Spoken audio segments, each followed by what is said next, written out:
So எனக்கு இந்த இது மட்டும் கன்ஃபர்மேஷன் கன்ஃபார்ம் டிலே ஆகிறது ப்ராப்பரா வரும்னா நான் வந்து ரிஸ்க் எடுக்கிற ஐடியா இருக்கு சார். கண்டிப்பா சார். இந்த 4 to 6 month பீரியட் நாம கண்டினியூவா கரெக்டா ப்ராப்பரா பண்ணுவோம் அப்படிங்கறத ப்ரூவ் பண்றதுக்காக தான். அதனால கண்டிப்பா அதை பண்ணுவோம். பயப்பட தேவையில்லை. நீங்க கேரண்டிடா நம்ம அஷூரன்ஸ் பண்ணிக்கலாம். Okay okay. Thank you thank you thank you. Okay next Senthil sir. இப்போ சொல்லுங்க சார். உங்களுடைய क्वेश्चन சார். சார் நான் லாஸ்ட் மண்டே வந்து EOW கால் பண்ணியிருந்தேன் அசோக் நகருக்கு. அவங்க கால் பண்ணப்ப அந்த ஸ்கூல் ஆஃப் பிசினஸ் ஆர்கனைசேஷன் அந்த நேம் சொல்லி கேட்டேன். நீங்க தான் நிச்சயமாக அப்போ கொடுத்தீங்களான்னு. ஆனா அவங்க நாங்க தான் கொடுத்தோம் அப்படின்னு அவங்க வாயால சொல்ல மாட்டாங்க. இந்த வெப்சைட்ல போயிட்டு செக் MCA வெப்சைட்ல செக் பண்ணுங்க அப்படிதான் சொல்றாங்க. ஏன் அவங்க சொல்ல மாட்டாங்க? என்ன அப்ரூவல் கொடுத்தீங்கன்னு யார்கிட்ட நீங்க ஃபர்ஸ்ட் பேசுனீங்க? நேம் வந்து Alexander. DSP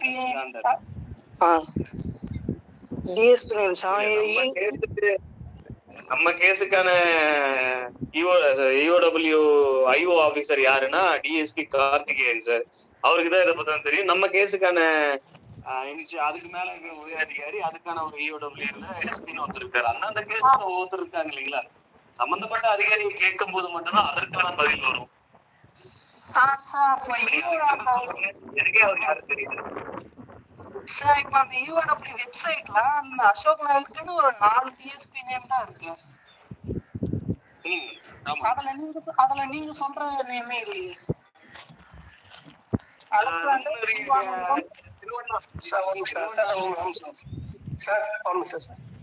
excuse me sir, நீங்க என்ன ஊர் சார்? நாங்க தருமபுரி டிஸ்ட்ரிக்ட். தர்மபுரி டிஸ்ட்ரிக்ட்ல இருக்க கலெக்ஷன் நேம் SP நேம்ல கரெக்டா ஆன்லைன்ல இருக்குங்களா? செக் பண்ணீங்களா? தேவைப்படல, செக் பண்ணல. அதுதான் சார், செக் பண்ணி பார்த்தா உங்களுக்கு தெரியும். அது கவர்மெண்ட். நீங்க நினைக்கிற மாதிரி SPA கிடையாது. டைரக்டா கேள்வி கேட்கறதுக்கும் செக் பண்றதுக்கும் அது வந்து ஒரு கவர்மெண்ட். அவங்களுக்கு எப்ப தோணுதோ அப்பதான் மாத்துவாங்க. நீங்க ஏதாவது முன்ன பண்ண போய் சர்டிஃபிகேட் நான் வாங்கியிருக்கீங்களா? கவர்மெண்ட்ல போயிட்டு அப்ளை பண்ணிருக்கீங்களா? இல்ல சங்கர் சார் தான் சொன்னாரு, வெப்சைட்ல பாருங்க நம்பர் கூட இருக்கும். அதுதான் சார் நீங்க கேட்டீங்க பாத்தீங்களா? முதல்ல நீங்க கேள்வி கேட்கணும் அப்படின்னாக்கா நம்மளுடைய கேஸ் வந்து யார் டீல் பண்றாங்க, நமக்கு வந்து இன்ஸ்ட்ரக்ஷன் போறாங்க. EOW பாத்தீங்க அப்படின்னா நார்த் ஜோன் இருக்கு, சவுத் ஜோன் இருக்கு. நீங்க எந்த ஜோன் கால் பண்ணீங்க? நான் நார்த் ஜோன் தான் பண்ணேன். நார்த் ஜோன்ல வந்து அட்டன் பண்ண அலெக்சாண்டர் ஒரு பர்சன் பாத்தீங்க அப்படின்னா ஒரு சவுத் ஜோன். ஓகேங்களா? அலெக்சாண்டர் பர்சன் பார்த்தா இல்ல நார்த் ஜோன் பாருங்க. அந்த பர்சன் வந்து பார்த்தா அந்த நீங்க கரெக்டான பர்சன் பண்ணணும்னு சொல்றீங்க. ஆனா அது எங்களுக்கு எப்படி தெரியும்? நீங்க சொன்னாதானே தெரியும். அதுதான் சார் உட்காந்து சார் பலமா சொல்லிட்டு இருப்பாருங்களே. இதே நோட்டீஸ் போர்ட்ல வந்து எந்த பர்சன் அட்டெண்ட் பண்றாரு, அவர் நேம் என்ன, அவருடைய நேம் மட்டும் கரெக்டா வந்திருக்குங்களே நம்ம கொடுத்துருக்க லெட்டர்ல. அந்த பர்சன் நீங்க கேட்டிருக்கணும். நீங்க ஃபர்ஸ்ட் அப்படிதானே கேட்டிருக்கணும். சார் இது மாதிரி இந்த பர்சன் கொடுத்துருக்கேன், அந்த பர்சன் இந்த பேசணும் நீங்க சொன்னீங்க அப்படின்னாக்கா அவர் இன்ஃபார்ம் பண்ணிருப்பாருங்களே இந்த பர்சன் அட்டெண்ட் பண்றாங்க அப்படின்ட்டு. சோ நீங்களா வந்து போன் எடுத்து ஒரு பர்சன் எடுத்து பேசுறாருன்னு உடனே நீங்க கேட்டிருக்கீங்க அவர்கிட்ட, இல்ல சார் இந்த மாதிரி கார்த்திகேயன் ஒரு பர்சன் கிட்ட நான் பேசணும், ஏன்னா அவர் தான் கொடுத்துருக்காங்கன்ற மாதிரி எனக்கு இன்ஃபார்ம் பண்ணிருக்காங்க. அந்த லெட்டர்ல அவருடைய நேம் தான் சார் இருக்கு. அந்த பர்சன் யாரும் நம்பர் கேட்டீங்க இன்ஃபார்ம் பண்ணிருப்பாரு. அந்த லெட்டர்ல கார்த்திகேயன் இருக்கு. அது செக் பண்ணுங்க சார். இல்ல இல்ல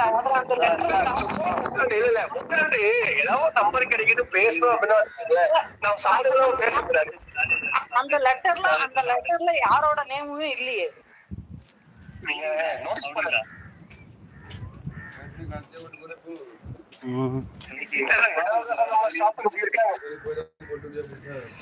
இல்ல அவர் பாக்கல.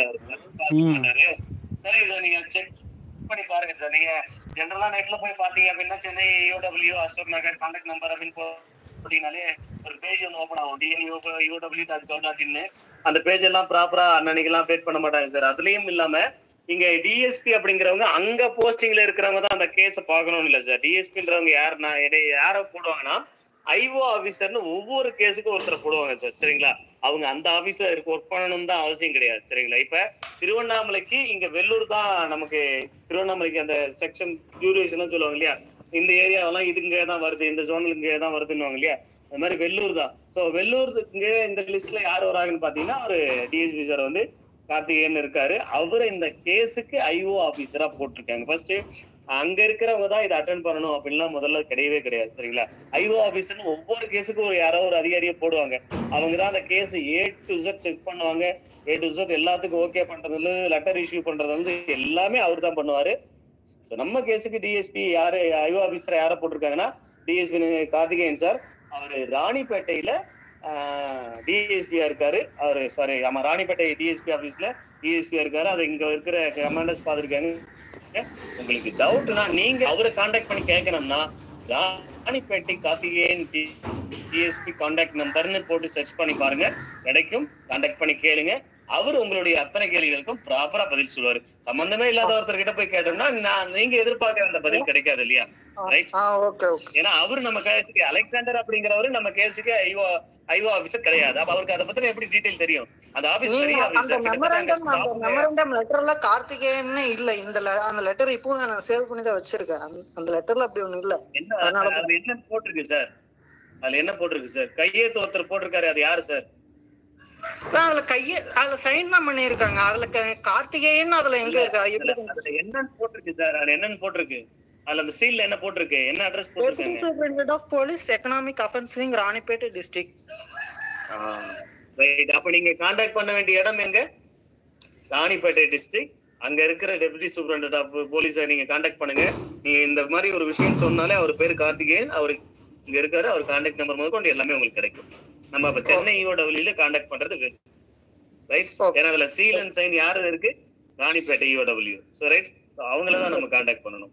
ஐஓ ஆபீசர் அவர் பேர் கார்த்திகேயன். அப்ப அதுல இல்லைன்னா நான் நிறைய தடவை அப்ப சொல்லியிருக்கேன். ஒரு சிலருக்கு தெரியலையா? மேபி நானே இப்ப அதுல பேருங்க ஓபன் பண்ணிடுறேன். அப்படியா? இல்லையா? அதுல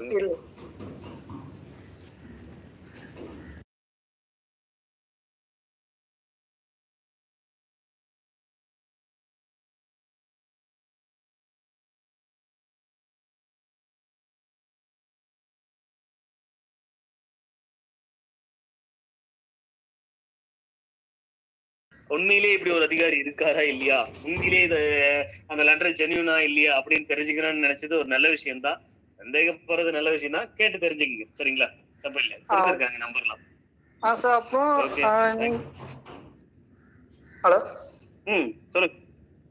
அப்புறம் நீங்க நாங்க கொடுத்த அமௌண்ட் வச்சுதான் நீங்க மணி ரொட்டேஷன் பண்ணலான்றீங்கல்ல?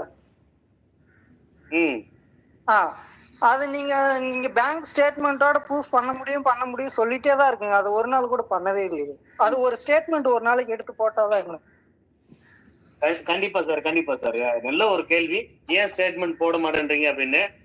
மொத்தம் அது எத்தனை பேஜஸ் வருது அப்படின்னா 4250 பேஜஸ் வருது சார். எப்படி? 4250 பேஜஸ். இதை நாங்க ஸ்டேட்மெண்ட் பேங்க்ல கேட்கும்போது அவங்க சொல்ற விஷயம் என்ன அப்படின்னா, மொத்த ஸ்டேட்மெண்டா எங்களுக்கு கிடைக்குமா அப்படின்னு கேட்கும்போது அவங்க சொல்ற பதில் என்னன்னா, கனரா பேங்க்ல அதெல்லாம் அவ்வளவு சாதாரணமா எடுத்துட முடியாது சார். நீங்க 3 வருஷத்தோட ஸ்டேட்மெண்ட் கேக்குறீங்க. அட்லீஸ்ட் 1 இயர் ஆச்சு சார். 1 இயர் தான் சார் ஸ்டேட்மெண்ட் அதிகமா இருக்கு. இவ்வளவு பேஜ் 4000 பேஜஸ்க்கு மேல போகிறதுனால இதை நம்ம எடுக்கிறதுனா பிரான்ச்சுக்கு இந்த அப்ரூவல் கிடையாது. நம்மளால என்ன பண்ண முடியாது? ஆன்லைன்ல இருந்து நம்ம நெட் பேங்கிங் ஆக்சஸ்ல இருந்து எடுக்க முடியும். அதை எடுக்கிறதுக்கு பேங்க்ல பண்ண முடியாதுன்னு சொல்லிட்டு அவங்க ஸ்டேட்மெண்டா கொடுக்காம டிரான்சாக்ஷன் எவ்வளோ, டோட்டல் வேல்யூ எவ்வளோ, டோட்டல் டெபிட் எவ்வளோ, டோட்டல் கிரெடிட் எவ்வளோ, இப்படிதான் எடுத்து பேங்க்ல இருந்து EOW ஆபீஸ்க்கே சப்மிட் பண்ணாங்க. கவர்மெண்ட் கேட்கும் போது கவர்மெண்ட்டுக்கே எடுக்க முடியாதுன்னு சொல்லிட்டாங்க. அவ்வளவு பெரிய டேட்டா பேஸ் எல்லாம் எடுக்க முடியாது சார். பேங்க்ல இருந்து எடுக்கிறோம்னா அது பெங்களூருக்கு மெயில் அனுப்பணும். பெங்களூர்ல ரிக்வஸ்ட் கொடுத்தீங்கன்னா அது ஒரு 2 to 3 monthsல கிடைக்க வாய்ப்பு இருக்கு. ஏன்னா அந்த ஸ்டேட்மெண்ட்டை ஒரே நாள்ல அப்படி டவுன்லோட்னு கொடுத்தோடனே பேங்க் கனரா பேங்க் சர்வர்ல உடனே எல்லாம் டவுன்லோட் ஆகும். அதுல ஆல்ரெடி 1008% போயிட்டு இருக்கு. அதை யூஸ் பண்றவங்களுக்கு தெரியும். அதை எடுக்கணும்னா ஒரு 2 ஆளை போட்டு உட்காந்து ஒரு கிட்டத்தட்ட ஒரு 2 மாசம் டைம் எடுத்து கொஞ்சமா தான் எடுக்கணும். இவ்வளோ பெரிய விஷயத்த சாதாரணமா என்ன பண்ணிடுறீங்க, அதை எடுத்து போடுங்களா அப்படின்னு சொல்றீங்க. நம்பிக்கை இல்ல அப்படின்னும் போது இந்த மாதிரி வர்றது கரெக்ட் தான். இப்ப நான் ராணிப்பேட்டை EOW கான்டாக்ட் பண்ணி டக்குன்னு கேளுங்கன்னு சொல்லிட்டேன். சரிங்களா? இதே பேங்க் நீங்க என்ன பண்ணலாம் கேட்கலாம். சரிங்களா? இல்ல நல்ல விஷயம் போடலாமே அப்படின்னு சொல்லிட்டேன். நான் வந்து நம்பிக்கை இல்லாம கேட்கல சார். நிறைய பேருக்கான இது இந்த மாதிரி டவுட்டா தான் இருக்கு அப்படின்றதுக்காக நான் கேட்கறேன். இல்ல கரெக்ட் தான். அந்த ஸ்டேட்மெண்ட் எடுக்க முடியாது சார். 4000 பேஜஸ்க்கு மேல போறதுனால அவ்வளவு பேஜஸ் லோட் ஆகிற அளவுக்கு இங்க எதுவும் கிடையாது. என்ன பண்ணணும், ஒரு 2 ஆள் போட்டுருணும். அதுவும் இங்க பேங்க் நம்ம SBOல போறது யூஸ் கிடையாது. ஒரு 2 ஆள் பேங்க்லயுமே நேரடியா மேனேஜர் கிட்ட EOW ஆபீசர் IO ஆபீசர் நேரடியா வந்து கேட்டாரு. அவருக்கு சொன்ன பதில் அதெல்லாம் அவ்வளவு சாதாரணமா எடுக்க முடியாது சார். இதுக்குன்னே ஒரு 2 ஆள் போட்டு ஒரு 1 month 2 months மொத்தமா உட்காந்து. ஏன்னா ஒரு பேஜுக்கு மொத்தம் 20 டிரான்சாக்சனோ 30 டிரான்சாக்சனோ தான் வருது, அவ்வளவுதான் ஒரு பேஜுக்கு. சோ அப்ப இவ்வளவு டிரான்சாக்சனையும் உள்ள கொண்டு வரணும்னா அவ்வளவு பேஜஸ் போகுது, அது அவ்வளவு சீக்கிரம் எடுக்க முடியாது அப்படிங்கிற பதில் தான் கிடைச்சிருக்கு. மேபி அதுக்குதான் இன்னைக்கு வரைக்கும் நாங்க அக்கௌண்ட் கூட க்ளோஸ் பண்ணாத வச்சிருக்கோம், ஹோல்ட் பண்ணி வச்சிருக்கோமே தவிர அந்த அக்கௌண்ட் க்ளோஸ் பண்ணல. காரணம் என்னன்னா, ஏதாவது ஒரு விஷயம் இன்னைக்கு வரைக்கும் பழைய ஆளுங்க பெண்டிங்ல கொஞ்சம் பேர் இருக்காங்க, பெண்டிங் ஐடி பெண்டிங்னு வந்துட்டு இருக்கு. அதெல்லாம் செக் பண்றதுக்கு எங்களுக்கு தேவைன்னு தான் வச்சிருக்கோம். எங்களால முடியும் அப்படின்னா கண்டிப்பா அதை எடுக்கிறதுக்கு ஏதாவது ஒரு ஆப்ஷன் கிடைச்சதுன்னா கண்டிப்பா பண்றோம் சார். ஒரு 2 பேரு இதுக்கு சம்பளம் கொடுத்து, அதுவும் பேங்க்ல அந்த வேலையை பண்ணணும் இல்லையா, அது அவங்க பண்ணாங்கன்னா கிடைச்சதுன்னா சந்தோஷம், அதையும் தூக்கி போடலாம். என்ன போயிருக்கு சார் அப்போ லாஸ்ட் 1 year ஆச்சு எடுக்க முடியும்ல? அதுதான் சார் சொல்றேன், லாஸ்ட் 1 yearல தானே டிரான்சாக்சன் அதிகம். நீங்க வந்து லாஸ்ட் நீங்க 4 years அதுக்குதான் முடியாதுன்னு நினைக்கிறீங்க. இல்ல, லாஸ்ட் 4 years எஸ்பிஓல என்ன டிரான்சாக்சன் நடந்துச்சு? ஒண்ணும் கிடையாது. லாஸ்ட் பிரேக் வர்ற வரைக்குமே எஸ்பிஓல 48,000 பேர் தான்.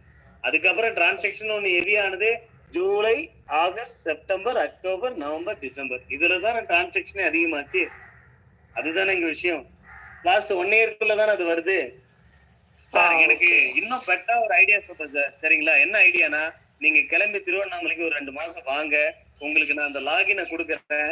நீங்க உட்கார்ந்து எடுத்து மக்களுக்கு தெரியப்படுத்துங்க. இங்க பாருங்க இந்த கம்பெனி சொன்ன மாதிரி இருக்குன்னு தெரியப்படுத்துங்களேன்.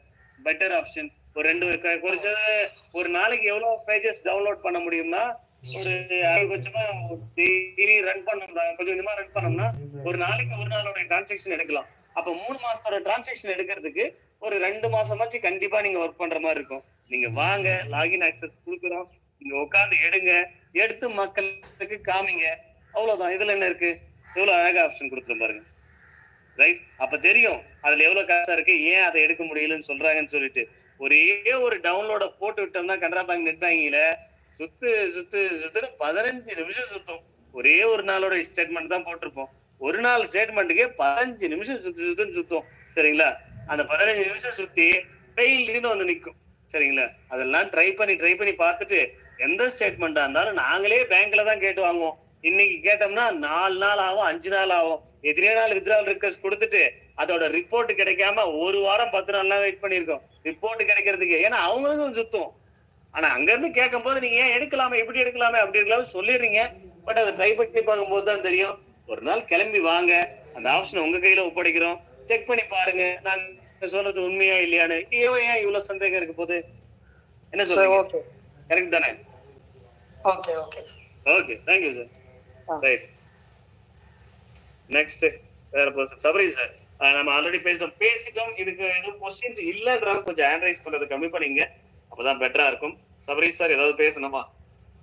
சரி, சொல்லுங்க sir.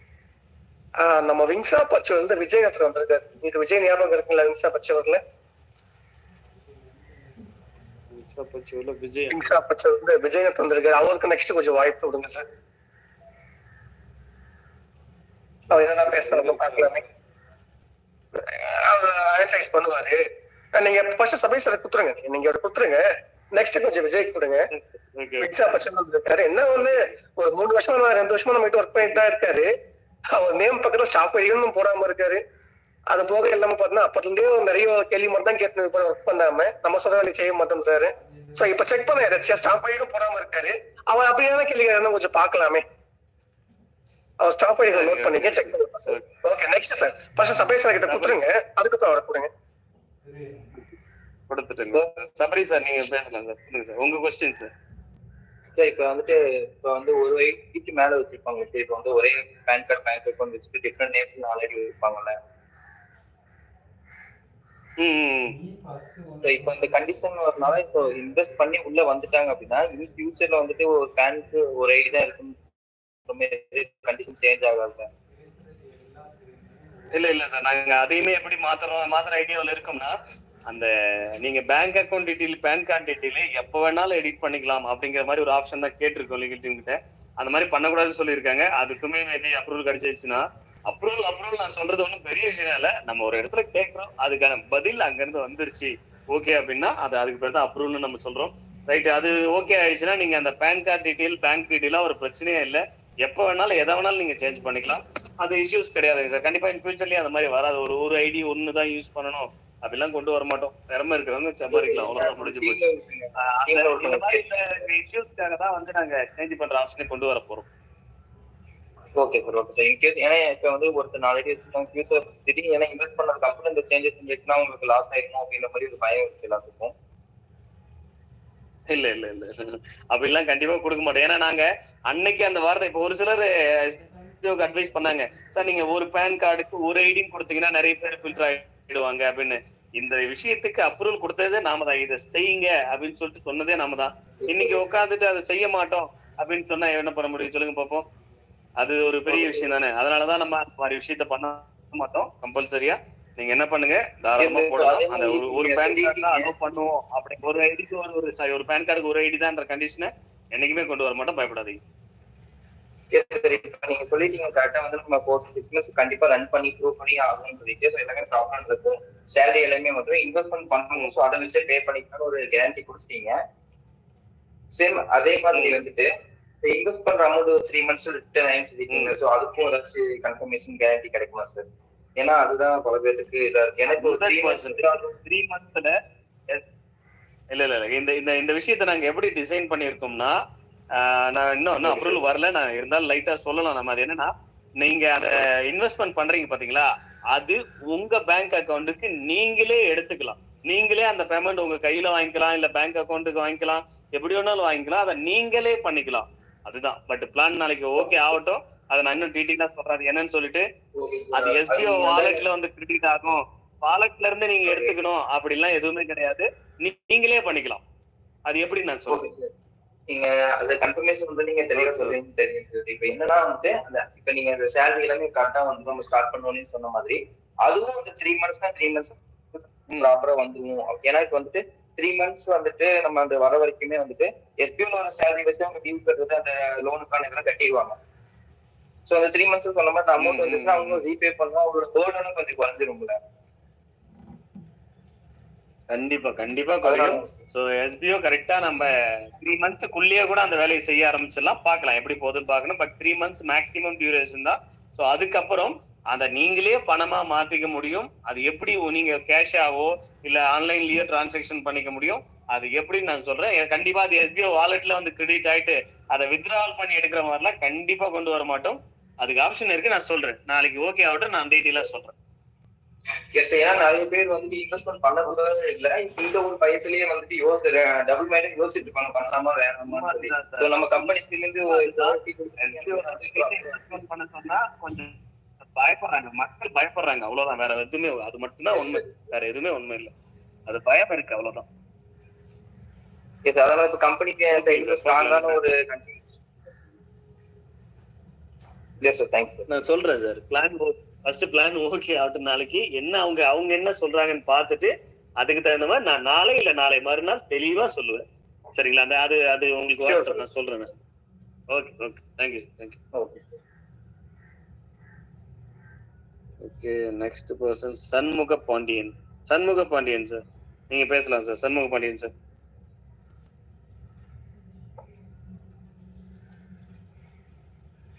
Sir Shanmuga Pandian sir, நீங்க பேசலாம். இந்த ஃப்ரண்ட்ல ஸ்கிரீன்ல தெரியுது இல்லையா? ஸோ அவங்க எல்லாம் கொஞ்சம் ரெடியா இருந்தீங்கன்னா அடுத்தடுத்து நான் பேச வாய்ப்புகள் கொடுப்பேன். ஸோ உங்களுக்கு பெட்டரா இருக்கும். ரைட்? சண்முக பாண்டியன் சார் பேசலையா? சரி, ஓகே, அடுத்த ஆள் போலாமா? அப்ப பேச விருப்பம் இல்லைன்றவங்க ஹேண்ட் ரைஸ் பண்ணதை கேன்சல் பண்ணிடுங்க, இன்னும் பெட்டரா இருக்கும். சையத் அலி சார். சையத் அலி சார், நீங்க பேசலாம் சார், உங்களுடைய கொஸ்டின். Good evening sir. ஆக்சுவலா எனக்கு பேச கொடுத்ததுக்கு ரொம்ப வாய்ப்பு, ரொம்ப தேங்க்ஸ் சார். சார் எனக்கு ஒரு ஆக்சுவலா என்னோட ரிலிஜியன்ல வந்து அந்த இன்ட்ரெஸ்ட் அந்த வட்டின்றது வந்து ஆறாம் சார். ஸோ அதனால வந்து நாங்க பே பண்றதுக்கு நீங்க சொல்றதுக்கு எல்லாருமே ஓகே தான் சார். நாங்க உங்க சைட்ல இருக்கிறது எனக்கு 100% எனக்கு புரியுது. இது ஒரு நல்ல விஷயம் சார். எனக்கு பிடிச்சது என்ன தெரியுமா, நம்ம பீப்புள் கிட்ட, உங்க பீப்புள் கிட்ட அன்னையில இருந்து இன்னைக்கு வரைக்கும் பாக்குறேன் சார். இந்த மாதிரிலாம் எக்காரணத்தை கொண்டு நீங்க எங்கேயும் வட்டிக்கெல்லாம் விட்டு அந்த காசை வச்சு நம்ம சம்பளம் போட மாட்டீங்க. இல்ல, இந்த டயலாக் எப்ப நான் கேட்டிருக்கேன்னா, 2022 நாங்க முதல்ல ஸ்டார்ட் பண்ணும்போது ஒருத்தர் கேட்டாரு சார் எங்ககிட்ட, சார் நீங்க வந்து பிசினஸ் பண்றீங்க, நல்ல கான்செப்ட், நாங்க ஜாயின் பண்ண ரெடி, எனக்கு 40-50 பேர் கொடுத்துட்டு கேட்டாரு, நம்மளுடைய காசு நமக்கு வர்றது எங்கேயே வட்டிக்கு விட்டு நம்ம சம்பாதிக்கல இல்ல சார், அந்த மாதிரிலாம் எதுவும் வரல இல்லைங்களா, அது தப்பு சார் எங்க இது கொள்கைப்படி அப்படின்னாரு. அது அன்னைக்கும் சரி இன்னைக்கும் சரி என்னுடைய பதில் கண்டிப்பா அந்த மாதிரி வேலைகளை பண்ணவே மாட்டோம். நீங்க சொல்ல வரது சொல்லுங்க சார். இப்ப எனக்கு டக்கு ஞாபகம் வச்சு நீங்க இந்த வேலையை சொன்னோன்னு அது சொல்லுங்க சார், நீங்க சொல்லுங்க சார். அதான் சார், இப்போ வந்து இந்த நம்ம கெட்டுற அமௌண்ட் வந்து வேற ஏதாவது இன்வெஸ்ட் பண்ணி அதுல நம்மளுக்கு ஏதாவது இன்ட்ரெஸ்ட் வந்துச்சுன்னா நம்மளுக்கு வட்டி ஆயிடும். ஸோ அது ஆறாம எங்க பண்ணக்கூடாது. ஸோ அதான் ஒரு கன்ஃபர்மேஷன் கேட்டுக்கலாம், அந்த மாதிரி இருந்தா நம்ம அதுல இருந்து ரிலீவ் ஆகிக்கலாம், அப்படி இல்லைன்னா நம்ம ட்ரஸ்டடா பண்ணலாம்னு சொல்லிட்டு தான் ஒரு டவுட்டுக்கு கேட்கிறேன். இன்வெஸ்ட்மெண்ட் பண்றது எதுவுமே வந்து நமக்கு வட்டிலாம் வராது சார். நம்ம பிசினஸ் தான் பண்ண போறோம். அந்த பிசினஸ்னால அவங்களுக்கு சேல்ஸ் நடக்கும். சேல்ஸ் நடக்கும் போது அதுல இருந்து வரக்கூடிய கமிஷன் தானே தவிர நமக்கு எங்கேயும் இன்ட்ரெஸ்ட் எல்லாம் யாரும் கொடுக்க மாட்டாங்க சார். அப்ப இவ்வளவு ஃபண்ட் எல்லாம் கொண்டு போய் யாரும் நம்பி கொடுக்க முடியாது. அப்புறம் போயினே இருந்துரும் மொத்தத்துக்கு. அப்புறம் எஸ்பி அழுவ வேண்டியதுதான். அதாவது அந்த மாதிரி எல்லாம் என்னைக்குமே ரிஸ்க் எடுக்க மாட்டோம் சார். என்கேஸ் ஃபியூச்சர்ல எதனா பண்ண மாதிரினா அதையும் சொல்லுவோம். ஆனா அதுவும் கோடிக்கணக்கெல்லாம் யாரையும் நம்பி கொடுக்க முடியாது சார். அது பிரச்சனை தான். அதெல்லாம் பண்ண மாட்டோம் சார், கண்டிப்பா பண்ண மாட்டோம். ஓகே சார், பிசினஸ் பண்ண போறோம், உங்களுக்கு தெரியும். சையத் சார் சொல்லுங்க சார். இது கண்டிப்பா ஆறாமல வராது சார். ஓகே சார், ரொம்ப தேங்க்ஸ் சார், ரொம்ப தேங்க்ஸ் சார். ஏன்னா வந்து ஆக்சுவலி ஆபீஸ்ல இப்ப நான் தான் அட்டெண்ட் பண்ணுவேன். சோ அதிகமா வந்து என் லைன் கேட்பேன், சார் இது வந்து எங்களுக்கு ஆறாமல வரும், நாங்க அப்படின்னா யூஸ் பண்ணிக்க மாட்டோம் அப்படின்னு நிறைய பேர் சொல்லியிருக்காங்க. சோ அதுக்காக தான் உங்களுக்கு இன்ஃபார்ம் பண்றேன். கண்டிப்பா இது ஆறாமல வராது, ஏன்னா நாங்க அதை பண்ணவும் மாட்டோம். கண்டிப்பா. ஓகே சார், ரொம்ப thanks sir. Okay, thank you sir, thank you. Next person hello, Shanmuga Pandian sir, சொல்லுங்க சார். சார் வணக்கம் சார், கேக்குதா சார்? வணக்கம் சார், நல்லா இருக்கு. நீங்க எப்படி இருக்கீங்க? கேக்குது சார், நல்லா இருக்கு சார். நல்லா இருக்கு சார். நீங்க சார் ஃபர்ஸ்ட் பேசுறதுக்கு முன்னாடி உங்களுக்கு பிரைவேட்ல ஒரு மெசேஜ் அனுப்பியிருக்கேன், அது லைவ்ல காமிக்காதீங்க, அதை ஃபர்ஸ்ட் பாருங்க. லைவ்ல காமிக்க வேணாமா, அப்புறமா பாக்கட்டுமா, இல்ல காமிக்கட்டுமா? காமிக்க வேணாம், பாத்துக்கிட்டு காமிக்க நல்லா இருக்கும் சார். லைவ்ல காமிக்காம நான் அப்புறம் பாத்து. ஓகே ஓகே, நான் அப்புறம் பாத்துக்கிறேன். நான் லைவ் லிஸ்ட் பாத்துக்கிறேன். ஓகே, நீங்க சொல்லுங்க.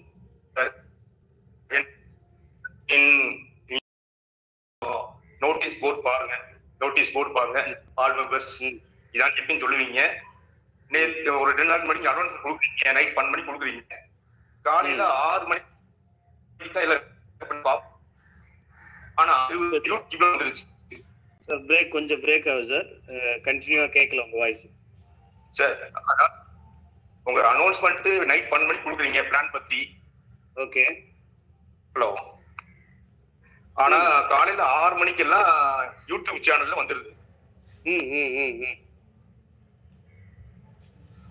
இத வந்து கொஞ்சம் ஸ்டாப் பண்ணலாம் சார். ஒரு அனௌன்ஸ்மெண்ட் வந்திருக்கு அப்படின்னா ஒரு 48 hours அதான் யூடியூப் சேனல்ல அனௌன்ஸ்மெண்ட் கொடுக்கறத ஸ்டாப் பண்ணோம்னா நம்ம நோட்டீஸ் போர்டு ரெகுலரா அவங்க ஃபாலோ பண்ணுவாங்க அப்படின்றீங்க இல்லையா? இது நிறைய பேருடைய கருத்து தான், சொல்லிடலாம் சார். ஏன்னா இது நிறைய பேர் முன் வைக்கிறாங்க. அது அங்க முதல்ல ஸ்டாப் பண்ணுங்க, அத்தனை பேர் இங்க வந்துருவாங்க அப்படிங்கறத சொல்றாங்க. பட் நம்ம பண்றதுக்கு என்னன்னா நம்மளுடைய அந்த கீவேர்ட் ரேங்கிங்காக தான் சார். ஓப்பனா சொல்றேன், இது ஏன் நம்ம பண்றதுக்கு அலோவ் பண்றோம்னா அந்த கீவேர்ட் ரேங்கிங் ஆகணும். ரேங்கிங் ஆகும்போதுதான் நமக்கு ஆன்லைன்ல நிறைய வியூஸ் அண்ட் ரேட்டிங்ஸ் வர்றதுக்கான வாய்ப்புகள் இருக்கு. அது சேல்ஸுக்கு யூஸ் ஆகும். அதனால நம்ம அதை பண்றோம். இன்னைக்கு வரைக்குமே அந்த SBO அப்படிங்கிற அந்த டேக்ஸ் ஏன் ஹேஷ்டேக் மென்ஷன் பண்ண சொல்றோம் அப்படின்னா அந்த கீவேர்ட்ஸ் அதிகமான வியூஸ் கொண்டு வரதுக்கு பின்னாடி நிறைய ரீசன் இருக்கு சார். அதனால தான் பண்ண சொல்றோம். பட் நம்ம ஓகே, ஓரளவு ஓகே தான். நான் இதை பத்தி யோசிக்கிறேன் சார். யோசிச்சு ஸ்டாப் பண்ணிட்டோம்னா உண்மைதான் நீங்க சொல்றது 100% உண்மை. அங்க போறதுனாலதான் இந்த பக்கம் யாரும் வரமாட்டேன்றாங்க. எந்த குரூப்லயும் ஷேர் ஆகாத மாதிரி எந்த யூடியூப்லயும் ஷேர் பண்ணக்கூடாது சொல்லிட்டோம்னா ஆட்டோமேட்டிக்கா அத்தனை பேர் நோட்டீஸ் போர்டுக்குள்ள வந்துருவாங்க. கரெக்ட் தான் சார், பண்ணிடலாம் சார். கண்டிப்பா இதை பத்தி நம்ம பேசுவோம், பண்ணிடலாம். ரெண்டாவது இந்த இன்வெஸ்ட்மெண்ட் பத்தி சார். இன்வெஸ்ட்மெண்ட் பண்ண மாட்டோம்னு சொல்ல, கொஞ்சம் ஸ்டார்டிங்ல கொஞ்சம் டெபாசிட் கம்மி பண்ணிட்டு அப்புறம் பின்னாடி ஃபியூச்சர்ல கொஞ்சம் அதிகம் எக்ஸ்டெண்ட் பண்ணிக்கலாம்.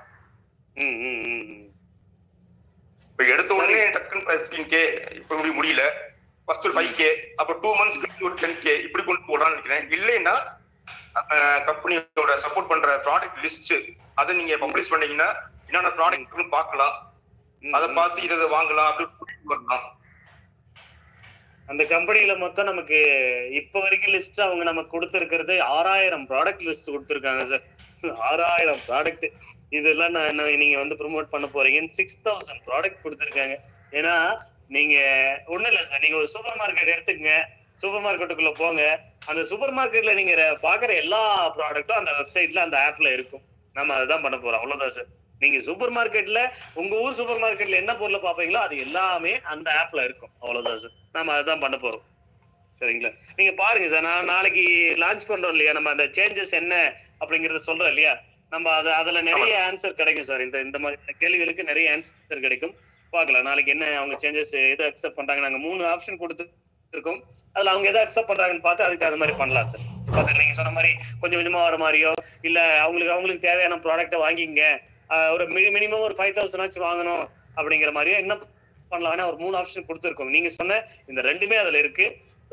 இன்னொரு ஆப்ஷனுமே கூட எக்ஸ்ட்ரா இன்னும் பெட்டரா நாங்க கொடுத்துருக்கோம். பார்க்கலாம் இதுல எது வருது, எதுக்கு ஓகே பண்றாங்க அப்படின்னு பார்க்கலாம் சார்.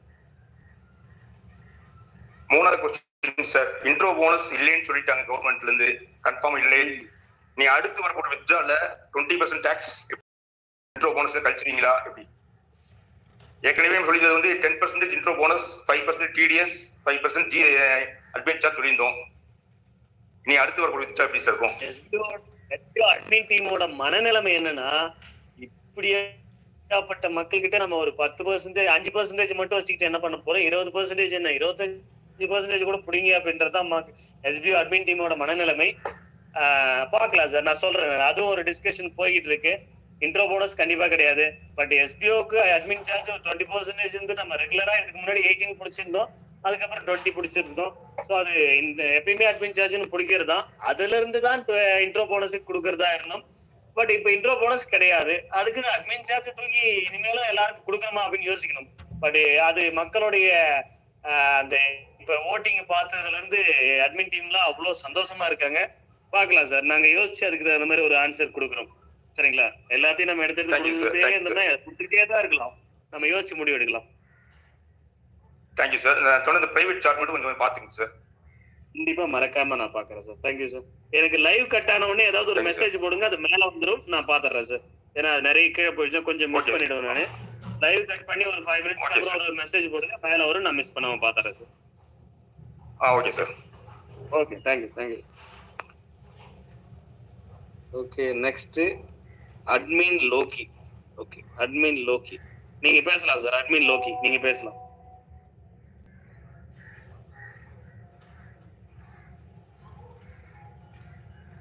சங்கர் சார், வணக்கம் சார். வணக்கம் சார், சொல்லுங்க சார். எனக்கு ஏஜ் 21 தான். சூப்பர் சார், சொல்லுங்க. எனக்கு எஸ்பிஓ பத்தி நான் பிபிஏ முடிச்சிருக்கேன், எஸ்பிஓ பத்தி நல்லாவே தெரியும், வேலை எல்லாம் பண்ணேன்.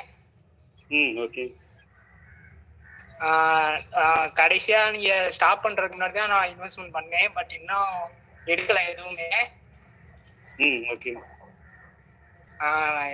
உங்க நோட்டீஸ் போட எல்லாத்தையும் ஃபாலோ பண்ணிக்கிட்டு இருக்கேன், எனக்கு நம்பிக்கை இருக்கு வரும்ட்டு. இந்த இன்வெஸ்ட்மெண்ட் பண்றது மட்டும் கொஞ்சம் கம்மி பண்ணி தர மாதிரி இருந்தா கொஞ்சம் பெஸ்டா இருக்கும் சார். கண்டிப்பா சார், கண்டிப்பா. ஒரு ரெண்டே நாள் வெயிட் பண்ணுங்க, ஒரு நல்ல சொல்யூஷன் கிடைக்கும். எனக்கு ஏஜ் சார், நான் சின்ன பையனே. No problem sir. எனக்கு ரொம்ப சந்தோஷமா இருக்கு, எனக்கு இந்த வாய்ப்பு கொடுத்ததுக்கே எனக்கு ரொம்ப சந்தோஷமா இருக்கு சார். சந்தோஷம். கண்டிப்பா ஒரு 2 நாள்ல ஒரு நல்ல பதில் வரும், வெயிட் பண்ணலாம் சார்.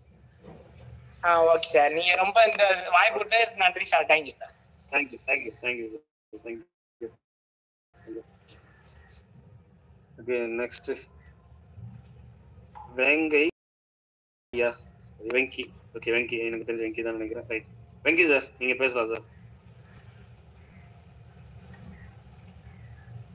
ஆன்லைன்ல இருக்கிறவங்க அந்த டாப்ல யாருக்கு வருதுன்னு பாத்துக்கிட்டே இருக்கு ஸ்கிரீன்ல. ஸோ அடுத்தடுத்து அவங்களுக்கு தான் அந்த நேம் பேசுறதுக்கான வாய்ப்புகள் கொடுக்குறேன். அப்புறம் அதுக்கும் ஏதாவது ரீசனுக்கெல்லாம் வாய்ப்பே கொடுக்கலன்னு சொல்லிட்டு போறேன், சரியா? கேட்கிற கொஸ்டின்ஸ் நம்ம இவ்வளவு நேரம் பேசினதுல உங்களுக்கு அதுக்கான பதில் கிடைக்கலன்னா மட்டும் நீங்க பாருங்க, நான் இப்பதான் புதுசா வந்தேன் அப்படின்னு சொல்லிட்டு அதே கேள்விகளை கேட்க வேண்டாம். வெங்கி சார் காணுமே. Right, okay. அடுத்தது ஸ்டாஃப் ஐடி தான் இருக்கு, ஜோவி ஸ்டார்ட் ஆகுது. ஓகே, ஓகே பேர் தெரியல. ஓகே, நான் இப்ப பாருங்க நீங்க. இப்போ நமக்கு மந்த்லி 10,000 சேலரி வருதா, அதை நம்ம வந்து 3,000 எடுத்து வேற ட்ரான்ஸ்ஃபர் பண்றது தான் இருக்கு. இப்போ அதை நம்ம 10,000 மொத்தமா மக்கள் வித்ட்ரால் பண்ணி அப்பனா அந்த 20% டாக்ஸ் போக 8,000 மக்கள் கையில இருக்குமா, அதுல 3,000 எடுத்து அந்த கிளைண்டோட வெப்சைட்ல நம்ம இந்த மீஷோ காயின்ஸ் மாதிரி நம்ம திருப்பி அதில் இன்வெஸ்ட் பண்ணி அதுல இருந்து ப்ராடக்ட் பர்ச்சேஸ் பண்ற மாதிரி இருந்தா நல்லா இருக்குமா? நம்ம டைரக்டா வாலெட் ட்ரான்ஸ்ஃபர் பண்ணாம அது நம்ம வாலெட்ல இருந்து டைரக்டா பர்ச்சேஸ் பண்ணாம அது ஒரு பாயிண்டா அவங்களுடைய வாலெட்ல கொண்டு போயிட்டு ஆட் பண்ணிட்டோம் அப்படின்னா சோ அப்ப அவங்க கண்டிப்பா அதை யூஸ் பண்ணிக்கிற மாதிரி பண்ணிக்கலாம் அப்படின்றத நீங்க சொல்லியிருக்கீங்க. ஆமா கண்டிப்பா கரெக்டான ஒரு விஷயம் தான். நம்ம அப்ப இங்க இருந்து இந்த கம்பெனி நம்ம எஸ்பிஓ கட்டுறது என்ன ஆகும், மறுபடியும் அவங்களுக்கு அங்க ஃபண்ட் போகும். என்ன ஆகுதுன்னா இப்ப ஒரு இங்க இதுல ஒரு பிரச்சனை இருக்கு சார். எஸ்பிஓ கட்டுறது அங்க ஃபண்ட் போகிறதுனால ஒரு பிரச்சனை இருக்கு. என்னன்னா ஒரே பேமெண்ட்டுக்கு அந்த ஜிஎஸ்டின்னு ஒரு 18% கவர்மெண்ட்டுக்கு நம்ம கட்ட வேண்டியது பாத்தீங்களா, 18% கட்ட வேண்டியது இருக்கு சார். இந்த கேட்டகரி ஆஃப் பிசினஸ்க்கு ஒரே அமௌண்ட்டுக்கு 2 தடவை ஜிஎஸ்டி கட்ட வேண்டியதா இருக்கு. அப்ப 36% எக்ஸ்ட்ரா போகுது சார். இந்த ஒரு ரீசன் தான் நம்ம அந்த கம்பெனில இருந்து இங்க ஃபண்ட் வர வரைக்கும் ஓகே, ஒரு தடவை நம்ம ஜிஎஸ்டி கட்டிடுறோம் சரிங்களா. மறுபடியும் இந்த கம்பெனில இருந்து அங்க ஃபண்ட் போகுதுன்னா இங்க ஒரு நியூ பிசினஸ் ஸ்டார்ட் ஆகுதுன்றதுனால ஜிஎஸ்டி மறுபடியும் அதே பத்தி மறுபடியும் 18% கட்டுறோம். இந்த ரீசன் தான் சார். இது ஒரு 18% சாதாரணமான விஷயம் இல்லையா?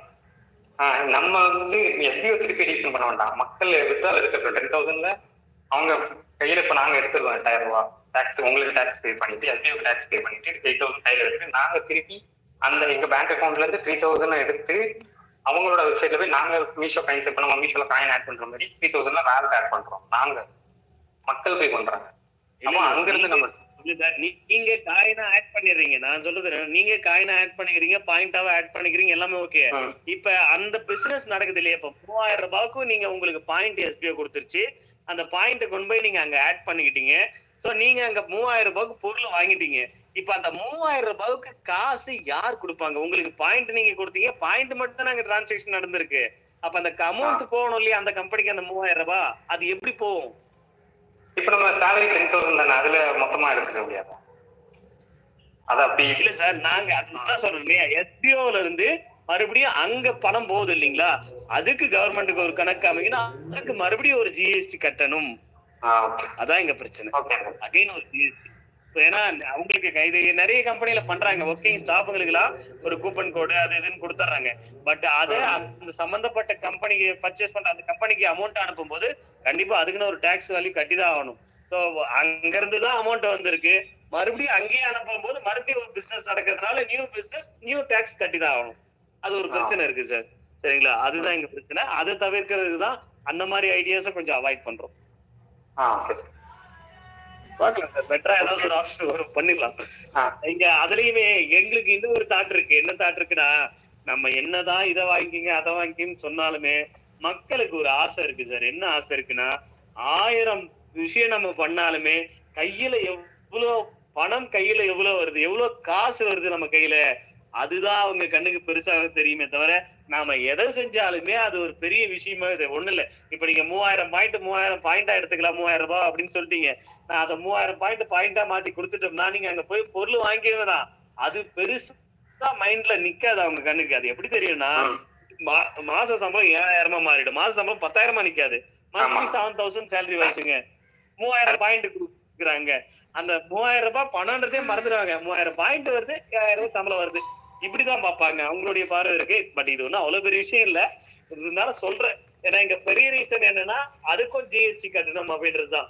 அந்த படத்தை வச்சு வேற யாரும் 4 பேருக்கு சம்பளமாச்சு கொடுக்கலாம், இல்ல ஒரு போனஸ் மாதிரி கூட கொடுத்து வரலாமே தவிர மறுபடியும் ஒரே விஷயத்த ரொட்டேஷன்ல விட்டு மறுபடியும் அதுக்கு ஜிஎஸ்டி கட்டினே உட்காந்தோம்னா எங்க போறது? அதுக்காக தான் சார். பாக்கலாம் சார், ஏன்னா ஒரு பெட்டர் ஆப்ஷன் யோசிச்சு வச்சிருப்பாங்க, அது என்ன ஓகே ஆகுதுன்னு பாக்கலாம். Okay sir. Okay thank you sir. Okay next இன்னொரு பர்சன் அன்பிளாக் பண்ணனே, ஸ்டாஃப் ஐடி போட்டு வீன் போட்டிருந்தாங்களே, அது யார்? அந்த பர்சன் பேசலாமே.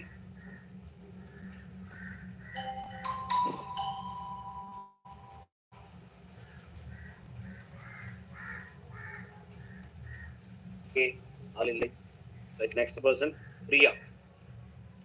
பிரியா பர்சன் நீங்க பேசலாம் மேடம். பிரியா மேடம் நீங்க பேசுங்க. இன்னைக்கு மீட்டிங்ல வந்துட்டு எனக்கு நிறைய விஷயங்களுக்கு வந்து சந்தேகங்களுக்கு ஆன்சர் கிடைச்சது. எனக்கு இப்போ ஒரு சந்தேகம் சார். இப்போ நம்ம என்ன ப்ராடக்ட் பர்ச்சேஸ் பண்ணுவோம் சார்? இப்போ பண்ணுவோம் 100% நீங்க ப்ராடக்ட் பர்ச்சேஸ் பண்ண மாட்டீங்க. ப்ராடக்ட் பர்ச்சேஸ் பண்ணா எப்படி ரிட்டர்ன் உங்களுக்கு 3 மாசத்துல பணம் வரும், அது என்னன்னு நான் சொல்றேன், வெயிட் பண்ணுங்க. நம்ம 100% பொருளா உங்களை வாங்க சொல்ல மாட்டோம். இப்ப இருக்கிற சிச்சுவேஷன்ல கண்டிப்பா உங்களை வாங்க சொல்லுவோம். அது உங்களுடைய அடிஷனல் ஆப்ஷன். இப்ப அது ஒரு 2-3 மாசம் போட்டோம், இல்ல ஒரு 5 மாசம் போட்டோம், அப்போ வாங்க சொல்லுமே தவிர இப்ப எல்லாரும் வாங்க வாங்க வாங்கன்னு சொல்லி கம்பல் பண்ணக்கூடாது, தப்பு. அதை வாங்க சொல்லவே மாட்டோம். இப்ப சமாளிக்க முடியாது. வாங்கிட்டோம்னா பொருளா வாங்கிட்டா நமக்கு ரிட்டர்ன் கிடைக்காது. பணமா போடுறோம், அது ஒரு விஷயத்துல போறோம், அது எப்படி ரிட்டர்ன் வருதுன்றத நான் சொல்றேன், ஒரு 2 daysல சொல்றேன். கண்டிப்பா ப்ராடக்ட் பர்ச்சேஸ் பண்ண மாட்டோம். Okay sir. இப்போ இது வந்துட்டு நம்ம மந்த்லி ஒரு 3000 அந்த மாதிரியாவது ஃபிக்ஸ் பண்ணலாமா சார்? இல்ல நான் சொன்னேன் இல்லையா, நம்ம ஒரு 3000க்கு நம்ம பர்ச்சேஸ் பண்றோம் அப்படின்னா அந்த விஷயத்த நமக்கு மாசம் இவ்வளவு வர்றதுக்கான அந்த சேல்ஸ் அவங்க ஒரு 3 monthsக்குள்ள அவங்க ஒரு சேல்ஸ் வால்யூம் கேட்டிருக்காங்க இல்லையா, அதை நம்மளால கொடுக்க முடியாது. இல்ல நமக்கு இப்ப 3 month டைம் இருக்கு இல்லையா, அப்படி இருக்கும்போது இப்போ ஒரு மாசத்துக்கு 7000 அது மாதிரி கூட பண்ண முடியாதா சார்? கண்டிப்பா இதை கொடுத்திருக்கோம். இதுதான் மெயினே நாங்க கொடுத்திருக்கிற பாயிண்ட். அதுதான் ஒரே டைமா மொத்தமா பண்ணாம இந்த 3 monthsக்குள்ள இது நடக்கிற மாதிரி அட் த சேம் டைம் 3 monthsக்குள்ள கம்பல்சரியா நீங்க கேட்டதும் கொடுத்தோம். ஆனா எல்லாருக்குமே அப்புறமா பண்ற மாதிரி கொடுக்கல நாங்க. நீங்க சொன்ன அதே தான் பண்ணிருக்கோம். என்னன்னா இப்போ ஒரு 20,000 மொத்தமா கட்டாம எல்லாத்தையும் இப்பயே சொல்லிடுறேன். பட் இதுல சேஞ்சஸ் இருக்கும் சொல்லிட்டு எப்பயும் நானு. ஏன்னா நாங்க 3 ஆப்ஷன் கொடுத்துருக்கோம். ஃபர்ஸ்ட் சண்முக பாண்டியன் ஒரு 2 அவரு சாருமே ஒரு 2 பாயிண்ட் கொடுத்திருந்தாரு. இப்ப நீங்க சொன்னீங்களே, இதுவும் நாங்க பண்ணிருக்கோம். ஒரே மொத்தமா கட்டாம ஒரே ஆள். இப்ப வந்து பிரியா மேடம் இருக்காங்க, 20,000 ரூபாய் அவங்க கட்டணுமா, இந்த மாசம் ஒரு 5,000 6,000, அடுத்த மாசம் ஒரு 5,000, அடுத்த மாசம் ஒரு 5,000, இப்படி கட்டுற மாதிரி ஆப்ஷன் கொடுக்கலாம் அப்படிங்கிற மாதிரி அதுவுமே மென்ஷன் பண்ணி கொடுத்துருக்கோம். அது அவங்க என்ன சொல்றாங்க அப்படிங்கறத பொறுத்தான் கண்டிப்பா இதையும் பண்ணிருக்கோம். ஏன்னா ஒரு சிலர் எப்படி சொல்லியிருந்தாங்கன்னா 3 மாசத்துக்குள்ள எப்ப வேணாலும் பண்ணிக்கலாம்னு சொல்லிடுங்க சார் அப்படின்னு. எப்ப வேணாலும் பண்ணீங்கன்னு சொல்லிட்டோம்னா எல்லாருமே 3வது மாசம் பண்றதுக்காக தான் வெயிட் பண்ணுவாங்க. அப்ப அந்த 2 மாசம் சேல்ஸ்ன்ற ஒரு விஷயத்துக்கு நம்ம மூவ் பண்ணவே முடியாது அவங்களுக்கு. அதுதான் விஷயம். அதுக்காக தான் நாங்க என்ன சொல்லியிருந்தோம்னா இப்படியும் கொடுக்கலாம், அதை இந்த மாதிரியும் ட்ரை பண்ணலாம் அப்படிங்கறது சொல்லியிருக்கோம். ஒரு 2 daysல ஒரு நல்ல ஒரு பதில் நமக்கு கிடைக்கும். பண்ணிடலாம், கண்டிப்பா பண்ணலாம் மேடம். இன்னொரு கொஸ்டின் சார். இப்போ நான் நோட்டீஸ், அதாவது ஜூலை 31ல இருந்து இன்னைக்கு வரைக்கும் என்ன அனௌன்ஸ்மெண்ட் வந்தாலுமே நான் அதை கிளியர் ஆடியோ கேட்டுடுறேன், பிளஸ் ஃபாலோ பண்ணிட்டு தான் இருக்கிறேன். இப்போ ஜூலை எண்ட்ல இருந்து இப்ப வரைக்கும் நமக்கு நீங்க கொடுத்த அனௌன்ஸ்மெண்ட் எல்லாமே கரெக்டா வந்துட்டு நடந்துருச்சுங்களா சார்? நிறைய இடத்துல ஸ்ட்ரகிள் ஆயிருக்கு. அதாவது கவர்மெண்ட் சைட்ல இருந்து போனது போட்டும், இப்போ கோல்டு டைமண்ட் அந்த மாதிரி எல்லாம் நிறைய பேர் உள்ள வந்திருக்காங்க. அவங்க இப்போ இன்னும் பேமெண்டே எடுக்காதவங்க எஸ்பிஓ நம்பி வந்துட்டு இப்போ ரிட்டர்ன் போறாங்க இல்லையா, இல்ல இதுக்கு பிறகு எங்களால அமௌண்ட் கட்ட முடியாதுன்னு சொல்லிட்டு அவங்களுக்கு போறாங்க. என்ன சொல்ல வரீங்க? நிறைய பேர் உள்ள வந்திருக்காங்க, வெளிய போறாங்க. பேமெண்ட் கட்டாம அது மாதிரி ஏதாவது சொல்யூஷன் இருக்கா சார்? இப்ப புதுசா வந்தவங்க எந்த ஒரு பேமெண்ட்டுமே 0 வித்ட்ராவல் இருக்கிறவங்க அவங்களுக்கு பேமெண்ட் கட்டாம கண்டினியூ பண்றதுக்கு ஏதாவது ஆப்ஷன் இருக்குமா? கரெக்ட்டுங்களா? உங்க கேள்வி கரெக்ட்டுங்களா? கரெக்ட். கஷ்டமான பெரிய ரிஸ்க், அத ஒரு ஆப்ஷனாவும் கொடுத்து கிட்டத்தட்ட நிறைய பாயிண்ட் மென்ஷன் பண்ணிருக்கோம். நாளைக்கு சொல்றேன் நானு. நாளை மறுநாள் சொல்றேன். எதையுமே நம்ம இப்ப இங்க வாயை விட்டுட்டு இது நிறைய யூடியூப்ல லைவா போயிட்டு இருக்கு, நிறைய விஷயம் பண்ணிருக்கு, மாத்தி அவர் சொல்றாருன்னு ஒரு பிரச்சனை வந்துடும். 2 நாள்ல எங்களுக்கு ஆசையே கிடையாதுங்க. எல்லாரையும் வெளியே அனுப்பணும்னு ஆசையே கிடையாது. எங்களுக்கு கோபம் கொஞ்சம் பேர் மேல இருக்காது, ஒரு 10% ஆஃப் பீப்புள் தான், சரிங்களா? அவங்களுக்கு கோசரம் 90% ஆஃப் பீப்புளை கண்டிப்பா நாங்க தண்டிக்க மாட்டோம்.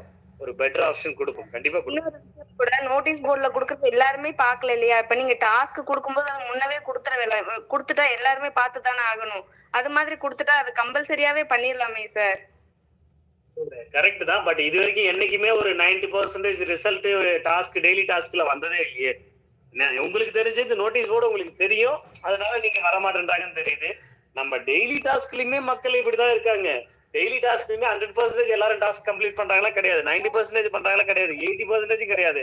70-80% மேக்சிமம் என்னைக்கோ ஒரு நாளைக்கு வந்திருக்கு, அவ்வளவுதான். அதுவும் எப்ப வரும்னா ஒரு 2 நாள் பிரேக்ல இருக்கும், ஏதாவது வெப்சைட் இஷ்யூஸ்ல டக்குன்னு நம்ம ஓபன் பண்ணோம்னா அன்னைக்கு வரும். அந்த 80-85 அந்த ரேஞ்சுக்கு எல்லாரும் ஒர்க் பண்றது.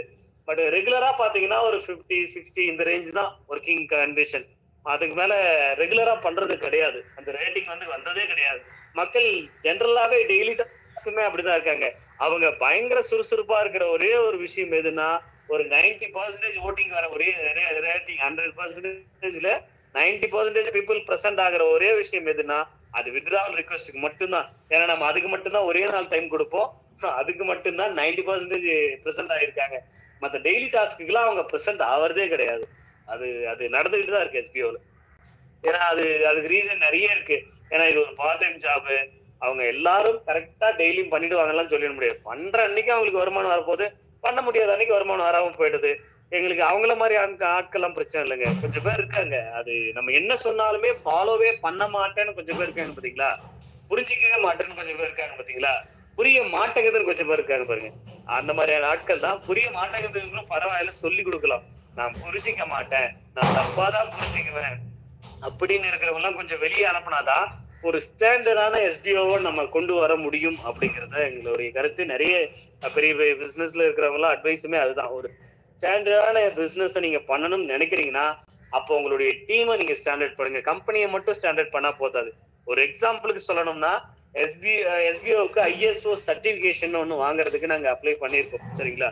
அந்த ஐஎஸ்ஓ சர்டிபிகேஷன் வெறும் 5000 ரூபாய் கொடுத்தாக்கா அதிகபட்சம் 5 நாள்ல கிடைச்சிடும். இது உண்மை. ரெகுலரா இப்போ நீங்க ஐஎஸ்ஓ சர்டிபிகேஷன்னாலே 5 நாள்ல கிடைக்கக்கூடிய ஒரு விஷயம் தான். ஆனா உண்மையிலேயே ISO certification government rules and regulation படி வாங்கினோம்னா 6 மாசம் ஆகும். சரிங்களா? 6 மாசத்துக்கு அந்த ஐஎஸ்ஓ சர்டிபிகேஷன் ப்ரொவைட் பண்ற கம்பெனி ஒரு 6 மாசத்துக்கு அந்த கம்பெனியை ஃபுல்லா கோ த்ரூ பண்ணி ரெகுலரா ஃபாலோ பண்ணி பர்ஃபெக்டா பண்றாங்க. நாங்க சொல்ற அந்த கவர்மெண்ட் ரூல்ஸ் அண்ட் ரெகுலேஷன் எல்லாத்தையுமே ஃபாலோ பண்றாங்க. ஐஎஸ்ஓ சர்டிபிகேஷன் எதுக்குன்னு ஒரு கேள்வி இருக்கு, அது நெட்ல போடுங்க. அது எதுக்குன்ற பதில் நிறைய கிடைக்கும். நிறைய கவர்மெண்ட் வெப்சைட்லயே கொடுத்துருக்காங்க எதுக்காக ஒரு கம்பெனி ஐஎஸ்ஓ சர்டிபிகேட் வாங்கணும்னு சொல்லிட்டு. ஸோ அதை நம்ம ஒரு கம்பெனி கிட்ட போய் வாங்குறோம் அப்படின்னா ஒரு 6 மாசம் எல்லா இன்ஸ்ட்ரக்ஷனையும் ஃபாலோ பண்ணி கரெக்டா ஒரு ரூல்ஸ் எல்லாம் ஃபாலோ பண்ணா மட்டும்தான் அந்த கம்பெனி நமக்கு கொடுக்கும்.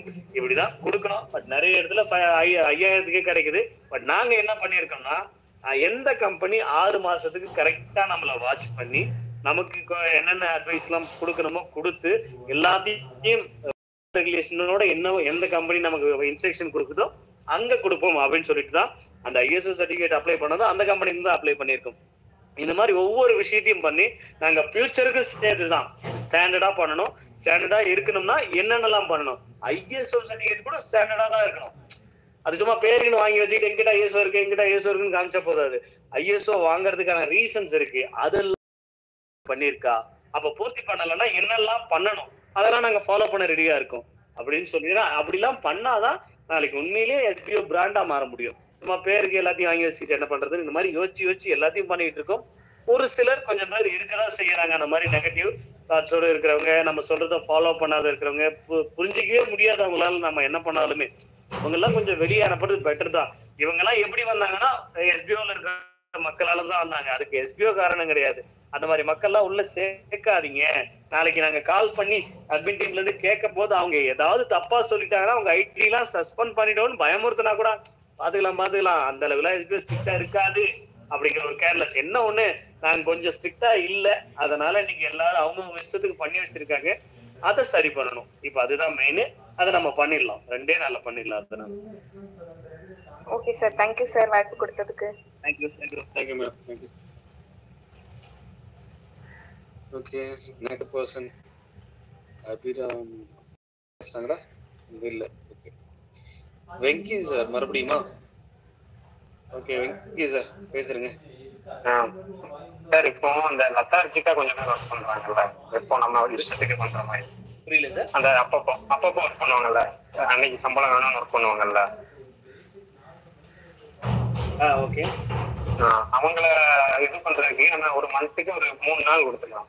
அந்த 3 நாளுக்கு மேல ஒருத்தர் ஒர்க் பண்ணலன்னா அவங்க ஐடி பிளாக் சஸ்பெண்ட் அந்த மாதிரி ஸ்ட்ரிக்ட் ரூல்ஸ் பண்ணாலே போதுமா சார்? லத்தார்ஜிக் ஒர்க் அந்த மாதிரி அசால்ட்டா எடுத்துக்கிறவங்கள வெளியே அனுப்புறேன். இந்த ரூல்ஸ் கரெக்ட் தான் சார். இந்த ரூல்ஸ் எங்க கமாண்டர்ஸ்ல இருக்கிறவங்க ஒரு சிலர் தான் காரணம்னு நினைக்கிறேன். சரிங்களா? இந்த ரூல்ஸ் கமாண்டர்ஸ் இருக்கிறவங்க எல்லாம் தெரிஞ்சிருக்கும். ஸ்டார்டிங்லயே இதை வச்சோம் சார். நாங்க ஸ்டார்டிங்லயே வச்சதுக்கு என்ன நினைச்சுன்னா 5 நாள், நீங்க 3 நாள் சொல்றீங்க, நாங்க 5 நாள் வச்சோம். சரிங்களா? அப்ப என்ன நடந்துச்சு அப்படின்னா நிறைய பேரு வந்து என்ன எடுத்து ஆட்டோமேட்டிக்கா 5 days பண்ணாதனால பிளாக் ஆயிடுது. அத ஒரு கம்ப்ளைண்டா கமாண்டர்ஸ் கிட்ட கொண்டு வந்து மெசேஜ்ல கொண்டு வந்து எல்லாரையும் டிஸ்டர்ப் பண்ணி சார் கேட்டுட்டே இருக்காங்க சார், அதை மட்டும் எடுத்துட முடியுமான்னு சொல்லிட்டு நம்ம நியூ ஆபீஸ் உள்ள வரும்போது அந்த கண்டிஷனை எடுத்துட்டோம். அந்த கண்டிஷன் நம்ம வைக்கல.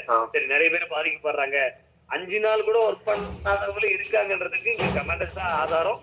ஆல்ரெடி இந்த மாதிரி ஒரு கம்ப்ளைண்ட் வந்திருக்கு, அதை எடுத்துருங்க சார்ன்னு சொல்லிட்டு கமாண்டர்ஸே ஒரு சிலர் சொல்லியிருக்காங்க. காரணம் என்னன்னா நிறைய பேர் அதை ஃபாலோ பண்றது இல்லை சார். நம்ம வச்சாலுமே நிறைய பேர் பாதிக்கப்படுறாங்க. ஏன்னா 5 நாள் உள்ள வராதவங்க எல்லாம் இருக்காங்க, உண்மையிலேயே இருக்காங்க. இன்னைக்கோ ஒரு நாளைக்கு தான் வராங்க, இன்னைக்கோ ஒரு நாளைக்கு தான் ஒர்க் பண்றாங்க. என்ன ஒண்ணு இனிமேல் கொஞ்சம் ஸ்ட்ரிக்டா அவங்க எல்லாம் அந்த மாதிரி இருக்காங்களா, அது பிளாக் ஆனதுதான், மறுபடியும் ரினியூவல் பண்ண முடியாது, நீங்க வேற வேலையை பார்க்க வேண்டியதான். கொஞ்சம் ஸ்ட்ரிக்டா நம்ம அனௌன்ஸ்மெண்ட் கொடுத்துட்டு ஒரு 1 monthக்கு அதிகபட்சம் 1 monthக்கு இதை ரெகுலரா எல்லா இடத்துலயும் இன்ஃபர்மேஷன் கொடுத்துடணும். கொடுத்து அதுக்கப்புறம் அந்த கண்டிஷனை போட்டு பிளாக் பண்ணிட வேண்டியதான், வேற வழி இல்லை. அந்த மாதிரி பண்ணாதான் ஆப்ஷன் உண்டு. இதெல்லாம் நாங்க முதல்லயே வச்சேன் சார். இங்க சார் ஸ்ட்ரிக்டா இருக்க விடுறாங்க, வளைச்சு கேட்டா நமக்கே ஒரு மாதிரி ஆகுது இல்ல. அது என்னப்பா விடுப்பா, சரி அட்மின் டீம்லாம் என்னெல்லாம் மோசமா திட்டம், உங்க இஷ்டத்துக்கு நீங்க சொல்லிட்டு போயிடுறீங்க, இங்க உட்காந்து பண்ணி பாருங்க தெரியாங்க.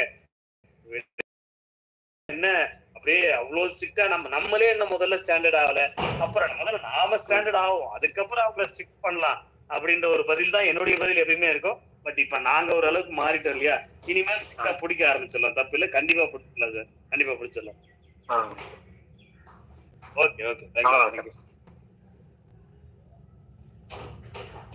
ஓகே, நெக்ஸ்ட் வேற யாராச்சும் அன்பிளாக் பண்ணவங்கள? ஓகே, அபிராமி ராம் விக்னேஷ். ஓகே, நீங்க பேசலாம் மேடமா சார். அபிராமி நீங்க பேசலாம்.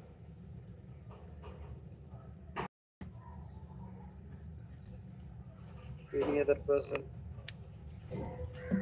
No. இப்ப நான் அன்பிளாக் பண்ணனே அபிராமி அப்படின்றவங்களுக்கு.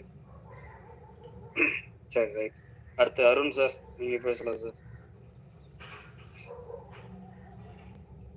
அருண் சார், ஏன் ஒண்ணா பண்றேன்னா அப்புறம் அடுத்த வரும்போது ஒரு மாதிரி சவுண்ட் டிஸ்டர்பன்ஸ் ஆயிடும். அருண் சார், நீங்க பேசலாம் சார், பேசலாம். அபிராமிங்களா? ஓகே, சொல்லுங்க மேடம். வணக்கம் சொல்லுங்க சார். வணக்கம் சார். புது பிளான் எல்லாமே நான் பார்த்தேன். இதுல வந்து ஆக்சுவலி நான் என்ன எக்ஸ்பெக்ட் பண்ணிட்டு, நான் ஒரு ஹவுஸ் ஒய்ஃப் தான், நான் என்ன எக்ஸ்பெக்ட் பண்ணிட்டு இருந்தேனோ அந்த மாதிரி ஒரு ஒர்க் தான் நீங்க வந்து இப்போ ப்ரொவைட் பண்ணியிருக்கீங்க. பட் அந்த சிச்சுவேஷன் என்ன அப்படின்னா, அந்த இன்வெஸ்ட்மெண்ட் அப்படிங்கிறது நீங்க வந்து ஒரு வேர்டு யூஸ் பண்ணியிருக்கீங்க, அதாவது ஃபில்டர் பண்ணணும், மெம்பர்ஸை ஃபில்டர் பண்ணணும், அதுக்காக இந்த இன்வெஸ்ட்மெண்ட் பிளானை கொண்டு வந்திருக்கேன் அப்படின்ட்டு சொன்னீங்க. கண்டிப்பா. பட் அது எந்த அளவு ஃபில்டர் பண்றதுக்கு இன்வெஸ்ட்மெண்ட் நீங்க அப்புறமா நெக்ஸ்ட் சொன்னீங்க, கம்பெனிக்கு வந்து சேல்ஸ் நடக்கணும் அப்படின்னு ஒரு வார்த்தை சொன்னீங்க. ஸோ இது ரெண்டுல எது வந்து ஆப்டான ஒண்ணு அப்படிங்கறது ஒரு கன்ஃபியூஷனா இருக்கு சார். இல்ல, அந்த ஆடியோவை ஃபுல்லா கேட்டீங்களா? நம்ம தனித்தனி ஆடியோவை போட்டுறல, இல்ல தனித்தனி ஆடியோ போடல, ஒரே ஆடியோ தான். அந்த இமேஜுக்கான ஒரே ஆடியோ தான் இந்த குரூப்ல மேல இருக்கு. அந்த ஒரே ஆடியோல தான் நான் 2 பதிலையுமே சொல்லியிருக்கேன். ரைட்? நம்ம இப்ப நீங்க மேபி இந்த டவுட் வரலாம். எப்ப வரலாம்னா, இன்னைக்கு நான் வந்து ஃபில்டர் பண்றதுக்காக தான் இந்த கண்டிஷன் கொண்டு வந்திருக்கேன் அப்படின்னு நான் இன்னைக்கு சொல்லிட்டேன்.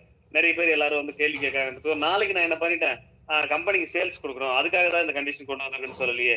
ஒவ்வொரு இமேஜுக்கும் அதுக்கான அந்த இமேஜை பார்த்து இதுக்கு நம்ம என்ன பதில் கொடுக்கணும்ன்றத ஒரு பிரேக் விட்டு தான் அன்னைக்கு நான் பதில் சொல்லிக்கிட்டு வரேன். அந்த ஆடியோ, அந்த ஒரே ஆடியோவை தான் இந்த மாதிரி ஒரு கண்டிஷன் வைக்கிறதுக்கான ரீசன்ஸ் என்னன்னு தெளிவா ஒரே ஆடியோல தானே சொல்லியிருக்கேன். அப்ப அது ரெண்டுமே தானே ரீசனா இருக்கும். அப்புறம் எது கரெக்டான ஒண்ணுன்னு கேட்டா அது எப்படி? அப்ப மேபி நான் வேற நாள்ல கொடுத்துருக்கேன்னா உங்களுக்கு இந்த டவுட் வரலாம்.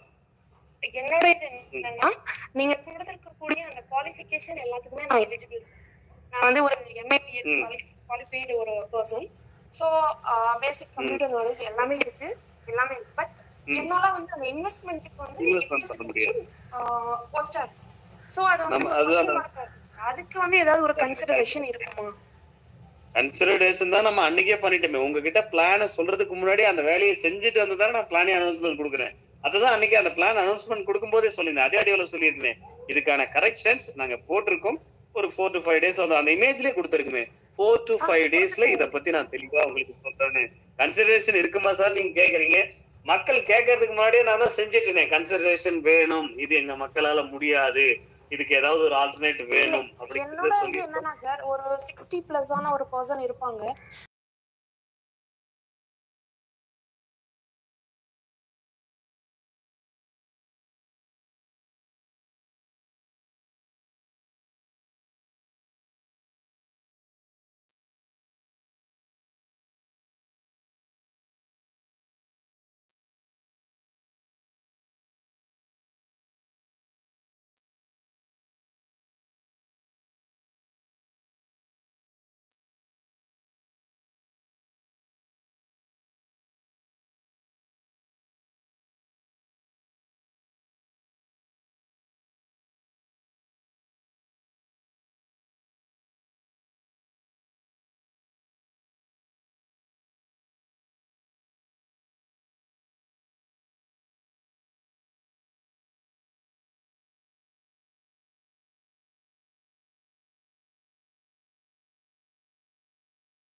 லேட்டு மட்டும்தான் இன்னைக்கு வரைக்கும் நடந்திருக்கே தவிர எஸ்பிஓ சொன்னதை செய்யல அப்படிங்கிறது இல்லை. ஆனா ரெண்டு விஷயம் சொன்னதை செய்யாம போக முடிஞ்சது. அது என்னன்னா, அந்த பிளான் அப்கிரேட் ஆன இன்கம் கொடுக்கறது, கோல்டன் டைமண்ட் கொடுக்க முடியாது போயிடுச்சு.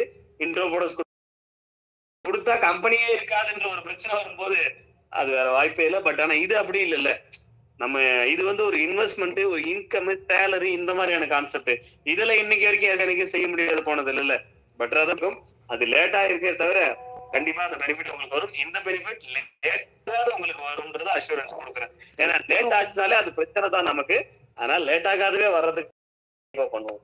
ஏன்னா அதுவும் நான் சொல்லி தரேன் கிட்ட, அந்த பேமெண்ட்டை எஸ்பிஓ கொடுக்காது, நீங்களே எடுத்துக்க போறீங்க. அது எப்படின்னு நான் சொல்றேன், வெயிட் பண்ணுங்க. ஏன்னா எஸ்பிஓ வாலெட்ல வந்துடும், வித்ட்ராவல் ரிக்வெஸ்ட் கொடுக்கணும், அதுக்கப்புறம் அவங்க கொடுப்பாங்க. அந்த பஞ்சாயத்தே வேணாம் அந்த பேமெண்ட்டுக்கு. ஏன்னா அது நம்ம வேற கம்பெனில பண்றோம், எஸ்பிஓக்கு அதுக்கு சம்பந்தமே இருக்காது. அந்த பேமெண்ட்டை நீங்களே பண்ணிக்கலாம். அது எப்படின்னு நான் சொல்றேன், வெயிட் பண்ணுங்க. அப்ப அந்த பிளான் என்ன நாளைக்கு நீங்க சொல்லிட்டாலே உங்களுக்கு நிறைய பேருக்கு இன்னும் நம்பிக்கை வந்துடும். அப்ப நம்ம கையில இருக்கிற விஷயம் தானே, நம்ம பண்ணிக்கலாம் விடுங்க அப்படின்ற ஒரு தைரியம் உங்களுக்கே வந்துடும். நீங்களே முடிவு பண்ணி நீங்களே பண்ணிக்கலாம். நீங்க நினைச்சீங்கன்னா அந்த 3 மாசத்துக்கு அப்புறம் அடுத்த நாளே நீங்க இன்னும் நிறைய கூட இன்வெஸ்ட்மெண்ட் பண்ணி அந்த ஆப்ஷனை யூஸ் பண்ண ஆரம்பிக்கலாம். அந்த அளவுக்கு பெனிஃபிட் வரும். அது நான் சொல்றேன், வெயிட் பண்ணுங்க. இந்த பேமெண்ட் அந்த 3 மாசத்துக்கு அப்புறம் ரிட்டர்ன் வர்றதுன்றது எஸ்பிஓ கையில இருக்கிற ஒரு விஷயம் கிடையாது. அதனால பயப்பட தேவையில்ல, அது உங்க கையில இருக்கிற ஒரு விஷயம். ஏன்னா உங்களுக்கும் அந்த கம்பெனிக்குமான ஒரு கனெக்ஷன். அதை நீங்களே முடியும், நீங்களே அதை பணமா மாத்திக்க முடியும். அது எப்படின்றத நான் ஓகேங்க சார். இன்னொன்னு சார் சொல்லுங்க. ஹலோ சார், ஆக்சுவலி வந்து ஒரு கம்ப்ளைண்ட் இருந்துச்சு. ஆல்ரெடி நான் வந்து என்னோட டவுன்லைன் வந்து ஒரு அமௌண்ட் மிஸ்யூஸ் பண்ணதுக்காக நான் கம்ப்ளைண்ட் பண்ணியிருந்தேன். பட் அதை வந்து அவர் ரெக்டிஃபை பண்ணி எல்லாமே கிளியர் ஆயிடுச்சு. அவரோட ஐடி வந்து அதனால சஸ்பெண்ட் ஆயிருந்துச்சு. அந்த சஸ்பெண்ட் ஆன ஐடி வந்து அன்பிளாக் பண்றதுக்காக நான் இவ்வளோ நாளா மெயில் பண்றேன், கமாண்டர் ஃபாலோ பண்றேன், எல்லாமே பண்ணிட்டு இருக்கேன். இது வரைக்குமே சஸ்பெண்ட் ஆனது வந்து ஆட் வாங்கவே இல்லை. அதுக்கு என்ன சார் சொல்யூஷன்? எது நான் வந்து அதை பேசுறது, இதை பத்தி பேசுறதுக்கு என்ன ஆப்ஷன் இருக்கு சார்? இல்ல என்னதுக்காக சஸ்பெண்ட் ஆச்சு சார்? ஆக்சுவலி அவருக்கு நான் தான் ஐடி ஆக்டிவேட் பண்ணி கொடுத்துருந்தேன். என்னோட அமௌண்ட் தெரிஞ்சது பல்க் சஸ்பெண்ட் ஆச்சு. அப்ப ஆச்சுங்களா? இல்ல அப்படி இருந்துச்சு. அது வந்து கிளியர் ஆயிடுச்சு. பேமெண்ட் ப்ரூஃப் எல்லாம் சப்மிட் பண்ணி நான் கிளியர் பண்ணிட்டேன். பட் இப்ப வந்து என்னன்னா, அவர் என்னோட அமௌண்ட்ல ஆக்டிவேட் பண்ணியிருந்தாரு, எனக்கான காசு கொடுக்கல, நான் அதை ஒரி பண்ணிக்கல. இன்னொரு இஷ்யூ வந்துச்சு என்னன்னா, மெர்ச்சன்டைசர் யாரோ ரெண்டு ஐடி அவர் வாங்கிட்டு அமௌண்ட் பே பண்ணல, அது உங்களோட டவுன்லைன் தான் அப்படின்னு சொல்லிட்டு என்கிட்ட கால் பண்ணி கம்ப்ளைண்ட் பண்ணாங்க. ஸோ நான் வந்து இதை கமாண்டருக்கு இன்ஃபார்ம் பண்ணி ஐடியை வந்து உடனே சஸ்பெண்ட் பண்ணாங்க. யார் கால் பண்ணாங்க? புரியல. யார் கால் பண்ணி இன்ஃபார்ம் பண்ணாங்கன்னு சொன்னீங்களே, அது யார் கால் பண்ணது? கால் இல்ல சார், கமாண்டருக்கு. ஓகே, நீங்க இன்ஃபார்ம் பண்ணீங்களா? நான் இன்ஃபார்ம் பண்ணேன். இப்படி என்னோட டவுன்லைன் யாரோ ரெண்டு பேருக்கு இந்த மாதிரி மெர்ச்சன்டைசர் பிளான் வாங்கி கொடுத்துட்டு அமௌண்ட் பே பண்ணல அப்படின்னு சொல்லி எனக்கு ஒருத்தவங்க கம்ப்ளைண்ட் பண்ணிருக்காங்கன்னு நான் இன்ஃபார்ம் பண்ணேன். ஏன்னா என்னோட டவுன்லைன் சொல்லும் போது நான் இன்ஃபார்ம் பண்ணது தானே சரின்னு சொல்லிட்டு நான் இன்ஃபார்ம் பண்ணேன். ஸோ உடனே அவரோட ஐடி சஸ்பெண்ட் ஆயிடுச்சு. ஸோ சஸ்பெண்ட் ஆன உடனே அவர் வந்து அமௌண்ட்டை ரிட்டர்ன் பண்ணிட்டாரு. அந்த இஷ்யூ வந்து கிளியர் ஆயிடுச்சு. ஆனா அவரோட ஐடி வந்து இன்னும் சஸ்பெண்ட்லயே இருக்கு சார். அவர் ஐடி சொல்லுங்க, தெரியுமா? தெரியும் சார், ஒரு நிமிஷம்.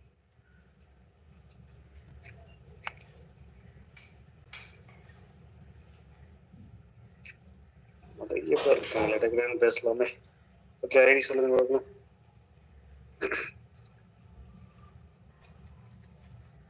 எனக்கு தெரிஞ்சு இந்த மாதிரியான கம்ப்ளைண்ட்ஸ் தான் நம்ம எஸ்பிஓ டிவி மெயிலுக்கு போறது பெட்டர்னு நினைக்கிறேன். லைவ்ல இதெல்லாம் நான் அதுக்கு தான் சார் அனுப்பிட்டு இருக்கேன். நான் கிட்டத்தட்ட 5-6 மெயில் அனுப்பிட்டேன் சார். நோட்டீஸ் போர்ட்ல இன்ஃபர்மேஷன் வரும் தான், ரிப்ளை வரதே தவிர பட் அதுக்கான சொல்யூஷன் இது வரைக்கும் வரல சார். சரி, ஓகே, ரைட். அந்த ஐடி மட்டும் சொல்லுங்க. விடிபி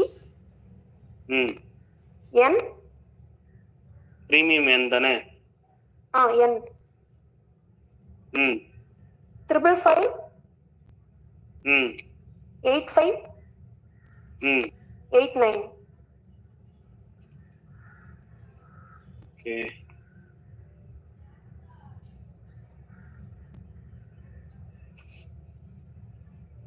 ஒன் செகண்ட் நான் கன்ஃபார்ம் பண்ண கரெக்ட்டா இருக்கு. ஓகே, நான் பாத்துக்கிறேன். எஸ்பிஓ விடி பிரீமியம் என் தானே? ஆமா. ஓகே, பிரீமியம் என் 555 85 89. ஆமா. சரி, ஓகே. நான் ரிக்வஸ்ட் எடுத்துக்கிறேன். நான் இது அட்மின் டீம் கிட்ட இன்ஃபார்ம் பண்ணிடுறேன். சரிங்களா?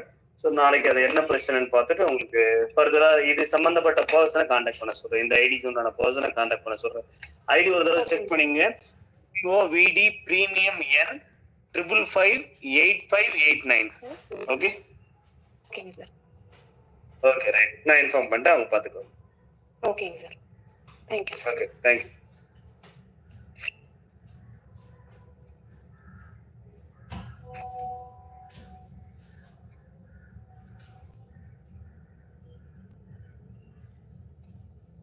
Okay next Saba sir. சொல்லுங்க சார், என்ன டவுட் சார்? மற்றவங்களுக்கு வணக்கம் சார். ரொம்ப நேரம் பேசல. வணக்கம் சார். அந்த 30,000 அந்த கம்பெனிக்கு இன்வெஸ்ட் பண்றோம்ல, அதுல விருப்பப்பட்டவங்க 30,000க்கு பொருள் வாங்கலாம்னு ஒரு ஆப்ஷன் கொடுத்துடலாமா சார்? விருப்பப்பட்டவங்க பொருள் வாங்குங்க, விருப்பப்பட்டவங்க இன்வெஸ்ட்மெண்ட் பண்ணி டெபாசிட் பண்ணுங்க, அதே மாதிரி ஒரு ஆப்ஷன் கொடுக்கலாமா சார்? பொருள் வாங்குறதுக்கு நாங்க என்ன வேணானா சொல்லுவோம்னு நினைக்கிறீங்க? வாங்கினா எவ்வளவு சந்தோஷமான விஷயம் தானே. கொடுத்தல சார். விருப்பப்பட்டவங்க இல்ல, நான் என்ன சொல்றேன்னா 30,000 கட்டிவிட்டு 3 மாதம் சென்று வருமானு இப்ப சந்தேகப்படுறாங்க. இப்ப அபிராமி கேட்டு இருந்தாங்க. நான் என்ன சொல்ல வரேன், 30,000 கட்டுறாங்க, 30,000க்கு பொருள் வாங்கிறாங்க, இல்ல 15,000க்கு பொருள் வாங்கிட்டு 15,000 டெபாசிட்டா வச்சுக்கிறாங்க. இதே மாதிரி ஒரு ஆப்ஷன் கொடுக்கலாமான்னு தான் நான் கேட்க வர்றேன் சார். ஒரு ஆப்ஷன் கொடுக்கலாமான்னு தான் கேட்க வர்றேன். விருப்பப்பட்டவங்க 30,000 பொருள் வாங்கி விட்டுமே பண்ணுக்கலாம். கண்டிப்பா நல்ல விஷயம். இது இன்னும் பெட்டர், சூப்பர் ஆப்ஷன் இது. ரைட். பட் ஆனா நாங்க அதை யோசிச்சது என்னன்னா, நீங்க கஸ்டமரா வருது, கண்டிப்பா நீங்க கஸ்டமர் ஆயிடுவீங்க. SBOல இருக்கிற அத்தனை பேரும் கஸ்டமரா அந்த கம்பெனிக்கு மாறியே ஆகணும். அதுக்கேற்ற மாதிரி ஆப்ஷன்ஸ் எல்லாம் நாங்க யோசிச்சிட்டோம். பட் ஆனா இந்த கான்செப்ட் நாங்க யோசிச்சதுக்கான காரணம், இங்க நீங்க 2 லட்சம் பேர் ஒர்க் பண்றீங்கன்னா ஒரு 10 லட்சம் கஸ்டமரை உள்ள வர வைக்கிறதுக்கு இந்த கான்செப்ட் தேவைப்படுது. ஏன்னா ஒரு 10 லட்சம் கஸ்டமர் நாம அந்த கம்பெனிக்கு கொடுத்தாதான் நமக்கு அவங்களால சம்பளம் கொடுக்க முடியும். அதான் கான்செப்ட். அதுக்காக தான் இந்த ஆப்ஷனை கொண்டு வந்திருக்குமே தவிர மத்தபடியா நம்ம இங்க இருக்கிற நாம பொருள் வாங்கிட்டா போதும் அப்படின்றதுக்காக கிடையாது. பட் இங்க இருக்கிற எல்லாரும் வாங்குவாங்க சார், வாங்கிடுவாங்க, எங்க போயிட போறாங்க. பட் இந்த ஆப்ஷன் அதுக்காக கிடையாது. பட் விருப்பம் இருக்கிறவங்க வாங்குறதுனா வாங்கலாம், அது ஒன்றும் தப்பு கிடையாது, வாங்கலாம், தப்பு இல்லை. ஏன்னா நம்பிக்கை இல்லாம இருக்கிறாங்கல்ல, அவங்களுக்காக தான் இந்த நான் கொண்டு வர்றேன். எனக்கு இல்ல, நம்பிக்கை இல்லாதவங்களுக்காக. 2 நாள்ல தெரிஞ்சிடும் சார். நான் அன்னைக்கு அந்த பிளானை சொன்னாலே அது அவங்களுக்கு அந்த நம்பிக்கை இன்னும் நிறைய வந்துடும். ஏன்னா இந்த பணம் SBO கையில தான் இருக்கும் அப்படின்னு நிறைய பேர் நினைச்சுக்கிட்டு இருக்காங்க. அப்படிலாம் கிடையாது. அந்த கம்பெனிக்கு போகுது, அந்த கம்பெனியோட இருக்கும். அந்த பணம் நீங்க 3 மாசத்துக்கு அப்புறம் எப்ப வேணாலும் நீங்களே மாத்திக்கலாம் பணமா அப்படிங்கிற ஒரு ஆப்ஷன் உங்க கைக்கே கிடைச்சிரும். அப்படி கிடைக்கும் போது உங்க கையில இருக்கிற ஒரு விஷயத்தை பொறுத்த வரைக்கும் நீங்க பயப்பட வேண்டியதே கிடையாது. அது இன்னும் அவங்களுக்கு தைரியமா வந்துடும். அதை நான் சொல்றேன். நான் லான்ச் ஆனதை நான் சொல்றேன். நாளைக்கு எங்களுக்கு கிடைச்சிடும், நாளைக்கு நான் சொல்றேன். நான் இதை பத்தி நாளை மறுநாள். ஓகே, நன்றி சார். நன்றி. Okay, thank you thank you thank you. Ajay Ramamurthy sir. Ajay Ramamurthy sir, சொல்லுங்க சார். ஆக்சுவலா ஒரே ஒரு கொஸ்டின் தான் சார். என்ன ஒன்னா, இப்ப நம்ம அக்கௌண்ட் கட்டுறது இஷ்யூ இல்லை சார். அது அது கொஞ்சம் ஒரு கம்மியா இருந்தா நல்லா இருக்கும் சார். 20,000ன்றது ஒரு 50,000 இருந்துச்சுன்னா நம்ம ஒரு 3 ஐடி 4 ஐடி வச்சிருக்கவங்களுக்கு ரொம்ப யூஸ்ஃபுல்லா இருக்கும். அவங்களுக்கு ஏதாவது கம்மியா பண்ணும்போது அந்த பல்க் அமௌண்ட் ரெடி பண்றது கொஞ்சம் ஈஸியா இருக்கும். ஸோ அதுக்காக எப்படி சார், அதுக்கு ஏதாவது ஆப்ஷன் இருக்குமா? ஆப்ஷன் எல்லாம் கொடுத்துட்டோம், என்ன பெட்டரா பண்ண முடியும்னு அது வரட்டும். நாளைக்கு வரட்டும், நாளை மறுநாள் நான் சொல்றேன். சரிங்களா? நாளைக்கு மறுநாள் நான் சொல்றேன், கண்டிப்பா சொல்றேன். இப்ப அந்த அமௌண்ட் எங்க போகுது, எங்க வருதுன்னு கொஞ்சம் கிளியரா அது கொஞ்சம் எக்ஸ்பிளைன் பண்ணிட்டீங்கன்னா நல்லா இருக்கும் சார். அது நாம எதுக்காக இன்வெஸ்ட்மெண்ட் பண்ண போறோம், இதனால அந்த கம்பெனிக்கு என்ன பெனிஃபிட், ஓகே, இதனால அந்த கம்பெனிக்கு என்ன பெனிஃபிட், உங்களுக்கு எப்படி அகைன் ரிட்டர்ன் எக்ஸ்ட்ராவா வரப்போகுது, எப்படி ரிட்டர்ன் எக்ஸ்ட்ராவா வரும். நாம ஒரு 15,000 பே பண்றோம், 18,000 பெனிஃபிட் வரும். இதனால அவங்களுக்கு எப்படி பெனிஃபிட் வரும்? நமக்கு எக்ஸ்ட்ரா கொடுக்கறதுனால ஒரு 3 மாசத்துல 3,000 ரூபாய் எக்ஸ்ட்ரா கொடுக்குறாங்கன்னா அப்ப அதுல ஒரு பெனிஃபிட் அவங்களுக்கு கிடைச்சிருக்கணும் இல்ல, சும்மா நமக்கு எடுத்து கொடுத்துட மாட்டாங்கல்ல. அதெல்லாம் எப்படின்னு கண்டிப்பா எக்ஸ்பிளைன் பண்ணுவோம் சார், பயப்படாதீங்க. Okay okay, thank you sir, thank you. Okay, admin Loki sir, மறுபடியும் டவுட்டா? கேட்டவங்க முடிஞ்ச அளவுக்கு அவாய்ட் பண்ணுங்க. Loki sir, admin Loki sir, சொல்லுங்க சார், என்ன டவுட்?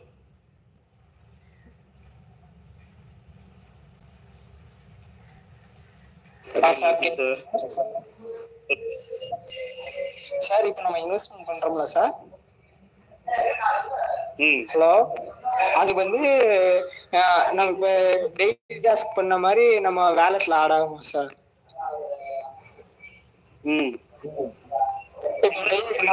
நம்ம இன்வெஸ்ட் பண்ற டாஸ்க் வாலெட்ல ஆட் ஆகுமான்னு கேக்குறீங்களா? முத மாதிரியே கான்செப்ட் வெப்சைட் பொறுத்து எஸ்பிஓக்கும் அதுக்கும் சம்பந்தமே இல்லை, அது வாலெட்ல ஆடே ஆகாது. எஸ்பிஓக்கு அதுக்கும் சம்பந்தமே இல்லை, அது வாலெட்ல ஆட் ஆகாது. இப்ப நீங்க இன்வெஸ்ட்மெண்ட் பண்ணிருக்கீங்க, அது வந்து மாசம் மாசம் எப்படி சார் நமக்கு பேமெண்ட்டா கன்வெர்ட் ஆகும்? நான் சொல்றேன் சார், நான் சொல்றேன், வெயிட் பண்ணுங்க. 2 நாள் தானே, வெயிட் பண்ணுங்க. பிளான் டீடைல் நாம இப்போ ஒன்று சொல்லி அவங்க வேற ஒரு கரெக்ஷன் கொடுத்துட்டாங்கன்னா அது நல்லா இருக்காது. டியூஸ்டே தெரிஞ்சுக்கலாம் சார், அதை பத்தின ஃபுல் டீடைல் டியூஸ்டே தெரிஞ்சுக்கலாம். வெயிட் பண்ணுங்க. Okay okay, thanks. Thank you sir. Ajay Ramamurthy sir சொல்லுங்க. பிளானை பத்தி தெரியல சார். நீங்க 2 மணிக்கு ஜாயின் பண்ணீங்க. ஸோ அதான் நீங்க எப்படி சார் சாப்பிட்டீங்களா? எல்லாத்துலயும் லேட்டு தான் பண்ணீங்க, தூங்குறதுலயும் லேட்டு, சாப்பிடுறதுல லேட் பண்ணீங்க. ஸோ அதான் சாப்பிட்டீங்களா இல்லையான்னு சொல்லிட்டு கேட்கணும் தோணுச்சு. அதான் சார் முடிச்சிடலாம் சார், சீக்கிரம் முடிச்சிடலாம். லஞ்ச் முடிச்சு, லஞ்ச் முடிச்சுட்டு தான் வந்திருக்கேன். பேசலாம், தப்பு இல்லை, பேசலாம். நீங்களா சொல்லுங்க சார். நாங்களாம் சொன்னா கேட்க மாட்டேன். நீங்களா சொல்லுங்க சார். கமெண்டர்ஸ் கேட்க மாட்டேன். Okay sir, thank you sir. ஏன்னா கமெண்டர்ஸ் ஃப்ரெண்ட் ஆயிட்டாங்க எல்லாருமே. அவங்க ஃப்ரெண்ட்லியா பேசுறாங்க, அவங்க பேச்சு கேட்க மாட்டேன். நீங்களா சொல்லுங்க கொஞ்சம் கேட்கற மாதிரி. நீங்க சாப்பிடுங்க சார் போய் ஃபர்ஸ்ட். ரொம்ப கஷ்டப்படுறீங்க. லஞ்ச் முடிச்சுட்டு தான் வந்து உட்காந்தேன். ஒன்றும் பிரச்சனை. தேங்க்யூ. உங்களுக்கு உடம்பு தானே, நீங்க எங்கனால ரொம்ப கஷ்டப்படுறீங்க. பாருங்க sir.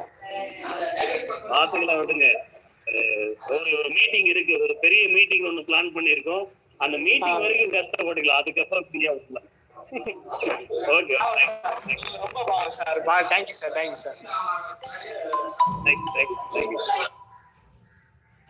Okay, next Manjula madam. நீங்க பேசலாம். ஹாய் சார், எப்படி இருக்கீங்க?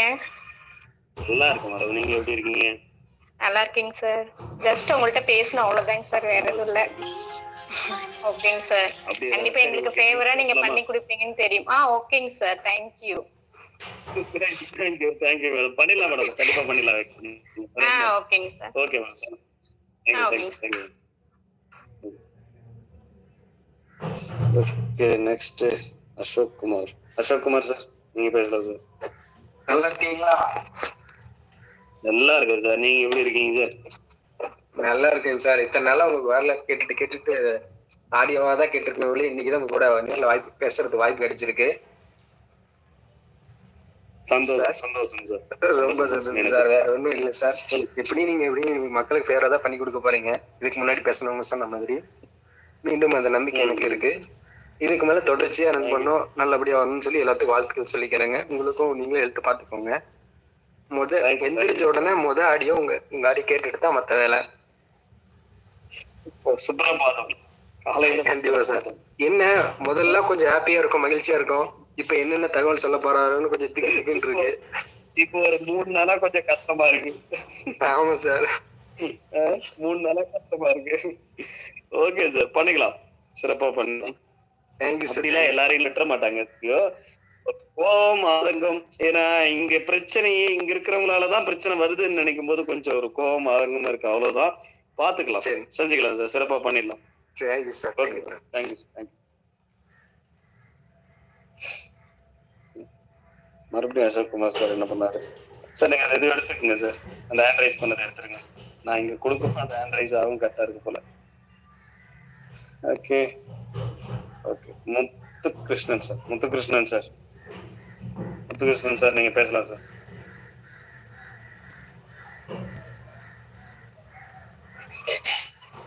சார் வணக்கம் சார். வணக்கம் சார், சொல்லுங்க. இருக்கீங்களா சார்? நல்லா இருக்கேன், நீங்க எப்படி இருக்கீங்க? நல்லா இருக்கேன் சார். என்னோட ரிக்வெஸ்ட் என்னன்னா சார், இப்ப இன்வெஸ்ட்மெண்ட் பண்றதுக்கு ஓகே சார். இப்ப வந்து வித்ட்ராவல் ரிக்வெஸ்ட் கொடுத்து அந்த அமௌண்ட் எல்லாத்தையும் வேலட்ல ஏனதுக்கு அப்புறம் இன்வெஸ்ட்மெண்ட் ஆப்ஷன் கொடுத்தீங்கன்னா நல்லா இருக்கும் சார். எனக்கு இன்வெஸ்ட்மெண்ட் வித்ட்ராவல் நம்ம ப்ராசஸ் பண்றது 27 ப்ராசஸ் பண்ண ஆரம்பிச்சிரும். எனக்கு தெரிஞ்சு அந்த நான் சொன்னேன் இல்லையா, அது கொஞ்சம் முன்னாடியே முடிஞ்சிரும் தான் நினைக்கிறேன் எங்களுடைய கணக்குப்படி. ஏன்னா எங்க என்ன பண்ணி வச்சிருக்கோம் எந்த அளவுக்கு இருக்குன்னு தெரியல. எங்க அஷ்யூம் படி பண்ணிருக்கோம்னா நம்ம இதை ஸ்டார்ட் பண்றதுக்கு முன்னாடி அது முடிஞ்சிரும் தான் நினைக்கிறேன். பாக்கலாம் சார், நான் சொல்றேன் நான். Okay sir, okay sir, thank you sir. Thank you. 1 second.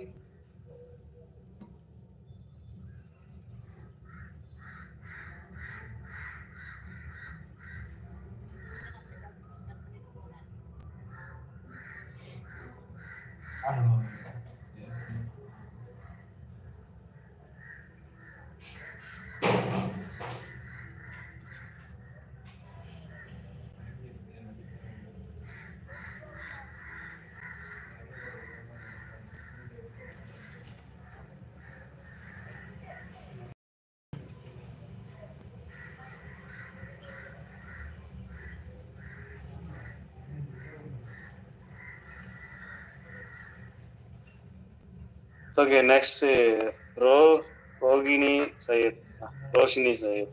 Roshini Syed madam sir சொல்லுங்க, நீங்க பேசலாம்.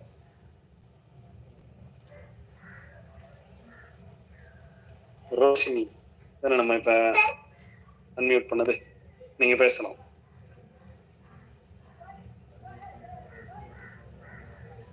இங்க காணும். ஸோ பேசுறதுக்கு எதுவும் பாயிண்ட் இல்லைன்றவங்களா இதுன்றங்க நம்ம ஹேண்ட் ரைஸ் பண்ணதை நீங்களே கேன்சல் பண்ணிடுங்க. சென்டர்ல தான் இருக்கும் அந்த பொம்மை, அதை டச் பண்ணீங்கன்னா கேன்சல் ஆகிடும். யாராச்சும் கொஸ்டின்ஸ் டிஃப்ரெண்டான கொஸ்டின் இருக்கான்னு பாருங்க. நம்ம இவ்வளோ நேரம் அதே பேசி முடித்தோம், மறுபடியும் அதே கொஸ்டின்ஸ் வேண்டாம். நான் இப்போதான் ஜாயின் பண்ணேன்னு அதே கொஸ்டின் கேட்காது, நிறைய கேள்விகளுக்கு பேசி முடிச்சு டிஃப்ரெண்டா ஏதாவது கொஸ்டின் இருக்குன்னா நம்ம பேசலாம், சரிங்களா? ஓகே, ரோஷினி ஜெயத் மேடம் காணுமே. Okay, right. ஏஜே நீங்க பேசலாம். ஏஜே நீங்க பேசலாம். ஆனா இந்த ஸ்டாஃப் ஐடி ஃபர்ஸ்ட் பர்சன் கிட்ட மட்டும் கேட்டேன், அதுக்கப்புறம் யாருக்கிட்டையுமே கேட்கவே இல்லை. சொல்லுங்க சார்.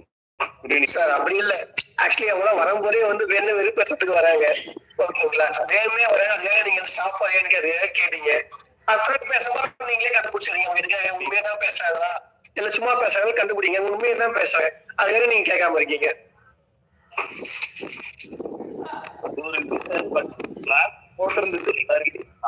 கேட்டுட்டுதான் பேசவே ஆரம்பிச்சு வச்சேன். பட் அந்த இடத்துல பேசும்போது இதுதான் பிரச்சனையே. சரி பாத்துக்கலாம் அப்படிங்கிற மாதிரி ஒரு சில விஷயம் விடுறதுனால நிறைய இங்க நமக்கு பிரச்சனை மாதிரி. ஓகே ஏஜே சார் நீங்க பேசலாம் சார், சொல்லுங்க சார் உங்க கொஸ்டின் என்ன சார்? முன்னாடி எல்லாம் ஒரு நாளைக்கு வந்து 50 rupees இல்ல 100 rupees அந்த மாதிரி இருந்தது. அதனால ஒர்க் பண்ணாதவங்களுக்கு அமௌண்ட் கிடைக்காது, அதனால எல்லாரும் டெய்லி பண்ணாங்கன்னு வச்சுக்கோங்களேன். அப்படி பார்த்தே ஒரு 70% பேர் ஒர்க் பண்ணியிருக்காங்க. ஆனா இப்போ வந்து நம்ம ஃபிக்ஸ்டு சேலரி அப்படின்னு சொல்லிட்டு 10K அப்படின்னு வச்சுட்டோம்னா நிறைய பேர் ஒர்க்கே பண்ணனால அவங்களுக்கு சேலரி போகும்ல, அப்போ ஒர்க் பண்ணாதவங்களுக்கு டைம் பண்ணுவீங்க? வாய்ப்பே இல்லை, வாய்ப்பே இல்லை, 100% வாய்ப்பே இல்லை. அவங்களுக்கு ஒவ்வொருத்தருக்கும் அந்த டாஸ்க்கு ஒவ்வொரு டாஸ்க்குமான அமௌண்ட் தான். அந்த அமௌண்ட்டை ஸ்பிளிட் பண்ணி ஒரு டாஸ்க்கு அமௌண்ட் தான் கொடுக்குமே, ஒர்க்கே பண்ணாமலாம் இருந்தாலும் எப்படி போயிடும்? வாய்ப்பே இல்லை, அப்படிலாம் கொடுக்கவே மாட்டேன் சார். அதுதான் சொல்லியிருக்கேன் இல்லையா, 5 டாஸ்க் மென்ஷன் பண்ணியிருக்கோம். அந்த 5 டாஸ்க்கு ஸ்பிளிட் பண்ணி அந்த 5 டாஸ்க் பண்ணா மட்டும்தான் அவங்களுக்கு income. Okay sir, thank you sir. அதான் அது ஒரு லோக் ஹோல் மாதிரி தெரிஞ்சது, அதனால இன்ஃபார்ம் பண்ணுறேன். இல்ல இல்ல கண்டிப்பா அப்படிலாம் கொடுத்துடவே மாட்டோம், அவ்வளவுதான். எங்க போறது நம்ம, வாய்ப்பே இல்லை, கொடுக்க மாட்டேன் சார்.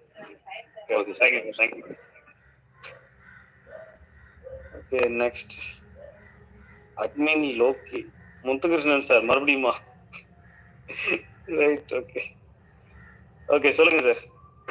சார் இப்போ கொஞ்ச நேரத்துக்கு முன்னாடி உங்கள்கிட்ட பேசினேன், பர்சனலாக எனக்கு ஒரு எஸ்எம்எஸ் வந்துச்சு சார். இந்த மாதிரி எஸ்பிஓ இது மாதிரி இன்வெஸ்ட்மெண்ட் பண்ண சொல்கிறான்னு சொல்லிட்டு ஒரு கணக்கு போட்டு இவ்வளோ இன்வெஸ்ட்மெண்ட் 50,000 பேர் இன்வெஸ்ட் பண்ணால் 75 கோடி இந்த மாதிரி கணக்குன்னு சொல்லி எனக்கு பர்சனலாக வாட்ஸ்அப் இதில் எஸ்எம்எஸ் வந்துச்சு சார், டெலிகிராமில். அது உங்களுக்கு ஃபார்வர்ட் பண்ணி விடுறேன் சார். அதை ஜிஎஸ்ஆர்னு சொல்லி எனக்கு பர்சனலாக வந்துச்சு சார். இப்போ பண்றீங்களா? இப்போ அதை பார்க்கலாமா? அது என்னன்னு பார்ப்போமே. பண்ண போறீங்களா? நான் இப்போ உங்களுக்கு அனுப்புறேன் சார். அனுப்புங்க பார்ப்போம், அப்படியே லைவ்ல பார்ப்போம். அது என்னதான் கால்குலேஷன் அதையும் பார்த்துருவோம்.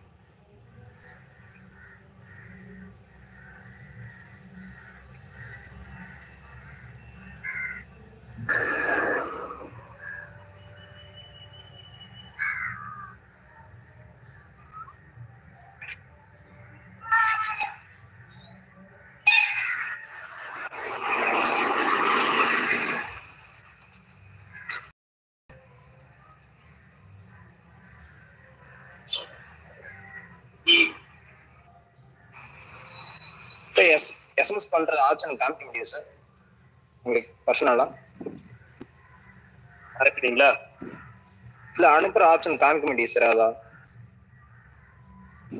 இருங்க அப்ப இருங்க நான் பண்றேன். அது சார் ஓகே இப்போ மேனேஜ் நம்பர் ஓகே சார் நான் பண்ணி பண்ணேன் சார்.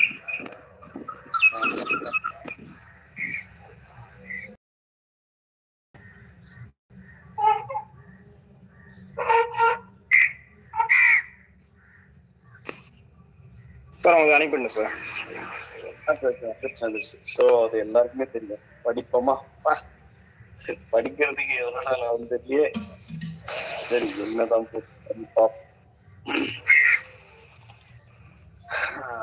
இறுதியாக புதிய திட்ட விவரங்களை வெளிப்படுத்தியுள்ளீர்கள். வருவாய் திட்டம் நன்றாக உள்ளது. ஓகே, பிளான் நல்லா இருக்கு. ஓகே, ஆனால் ஒவ்வொரு 3 மாதங்களுக்கும் கூப்பன் புதுப்பித்தல் திட்டத்துடன் சேர்க்கைக்கான நுழைவு கட்டணம் என்பது சம்பள பணம் செலுத்தும் நோக்கங்களுக்கு பயன்படுத்தப்படும் பணச்சுழற்சி திட்டம் என்பதை தெளிவாக புரிகிறது. 3 மாசத்துக்கு ஒரு தடவை கூப்பன் நீங்க பே பண்ற மாதிரி வரும் அப்படின்னு சொல்றது அது எப்படி பணச்சுழற்சி முறையாகும்? அதாவது 3 மாசத்துக்கு ஒரு தடவை நீங்க 20,000 ரூபாய் பே பண்றீங்க. அப்படி பே பண்ண உடனே 3 மாசத்துக்கு அப்புறம் மறுபடியும் 23,000 ரூபாய் கிடைச்சிருது. அப்ப அது எப்படி மணி ரொட்டேஷன் ஆகும்? நம்ம பே பண்ண நமக்கே எக்ஸ்ட்ரா ஒரு 3,000 ரூபாய் கொடுத்துட்டாங்கன்னா அது எப்படி மணி ரொட்டேஷன்? மணி ரொட்டேஷன்னா எப்படின்னா, நான் ஒரு கம்பெனி வச்சிருக்கேன். இப்ப நான் வந்து ஒரு செல்போன் ஒண்ணு கொடுக்குறேன், இல்ல ஒரு வாட்ச் ஒண்ணு கொடுக்குறேன். இந்த வாட்சை நீங்க வாங்குங்க. இந்த வாட்சோட மதிப்பு பாத்தீங்கன்னா 50 ரூபாய் இருக்கும். நான் வந்து 500 ரூபாய் ரேட்டு பிக்ஸ் பண்ணிருக்கேன். நான் தான் அந்த கம்பெனிக்கு ஓனர்னும் போது நான் ரேட்டு பிக்ஸ் பண்றேன். 500 ரூபாய்க்கு நான் பிக்ஸ் பண்றேன். ஸோ இப்ப நீங்க இந்த பொருளை நீங்க வாங்கி அதை என்ன பண்ணுங்க, உங்களுக்கு தெரிஞ்சவங்க ஃப்ரெண்ட்ஸ் அண்ட் ரிலேட்டிவ்ஸ் எல்லாம் வாங்குன்னு ரெஃபர் பண்ணுங்க. ரெஃபர் பண்றதுக்காக நான் நிறைய பிளான்ஸ் எல்லாம் கொண்டு வரேன். நீங்க இத்தனை பேர் ரெஃபர் பண்ணா உங்களுக்கு இன்கம் வரும், அதுக்கு பதிலாக நான் உங்களுக்கு ஒர்க்குன்னு ஒண்ணு கொடுக்குறேன், இந்த மாதிரி ஒர்க் செஞ்சீங்கன்னா போதும் அப்படின்னு சொல்லிட்டு பேருக்கு ஒர்க்கு ஒண்ணு கொடுத்துட்றேன். நான் அந்த பிளான் என்ன பண்ணிருக்கேன் அப்படின்னா, இவ்வளவு பே பண்ணீங்கன்னா இந்த மாதிரி ஒரு பொருள் வாங்கிக்குவீங்க அப்படின்னா அந்த பொருளோட மதிப்பு 50 ரூபாய், ஆனா 500 ரூபாய் எனக்கு கிடைக்குது.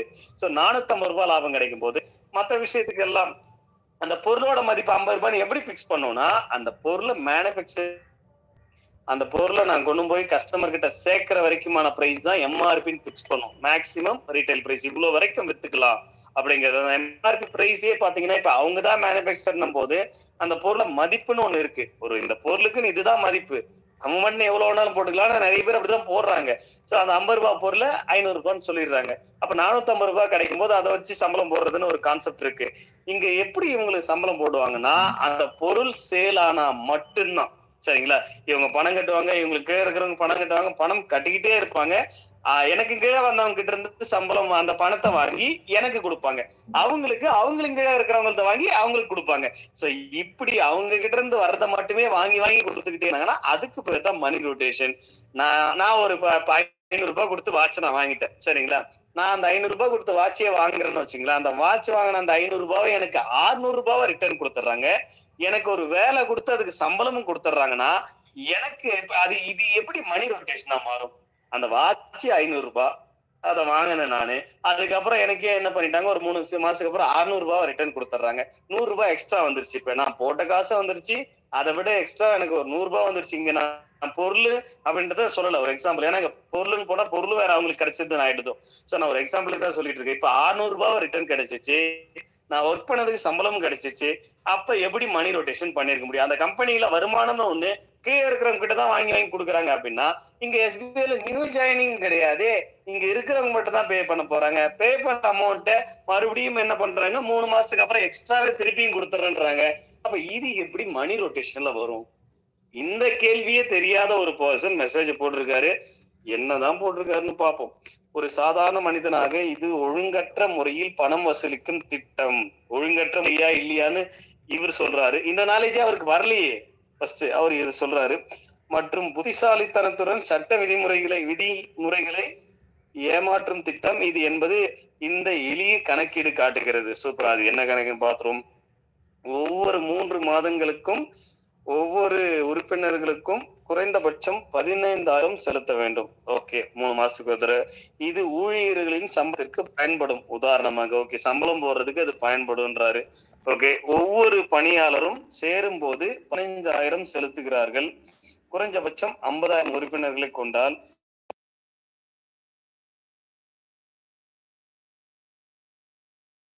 மாத சோதனை காலத்திற்கான சம்பளத்தை கணக்கிடலாம். 3000 ரூபாய் சம்பளம் இன்ட்டு, அதாவது ஓகே 5000 நபர்களா, 5000 நபர்கள் இன்ட்டு 3000, அது ஒரு 1 crores, 1 crores. அதுக்கப்புறம் இது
மாதங்களுக்கு பிறகு நிறுவனம் அடுத்த 3 மாதங்களுக்கு மேலும் 75 கோடியை வசூலிக்கும். சரி, ஓகே, 75 கோடி வசூலிக்கும். அடுத்த 3 மாத சம்பளத்திற்காக 33 கோடி செலவிடும். ஆக 6 மாதங்களுக்கு சம்பளம் எனும் வகையில் 66 கோடி செலவாகும். ஆனால் வசூல் செய்த பணம் மொத்தம் 150 கோடி. அதில் 6 மாத சம்பளம் போக பணம் 84 கோடி லாபம் மட்டும். லாபம் ஓகே ரைட் மட்டும் என்பது முட்டாளுக்கும் தெரியும். சரி, இங்க யார் முட்டாள் தெரியல. முதல் 3 மாதங்களில் மீதம் 42 கோடி.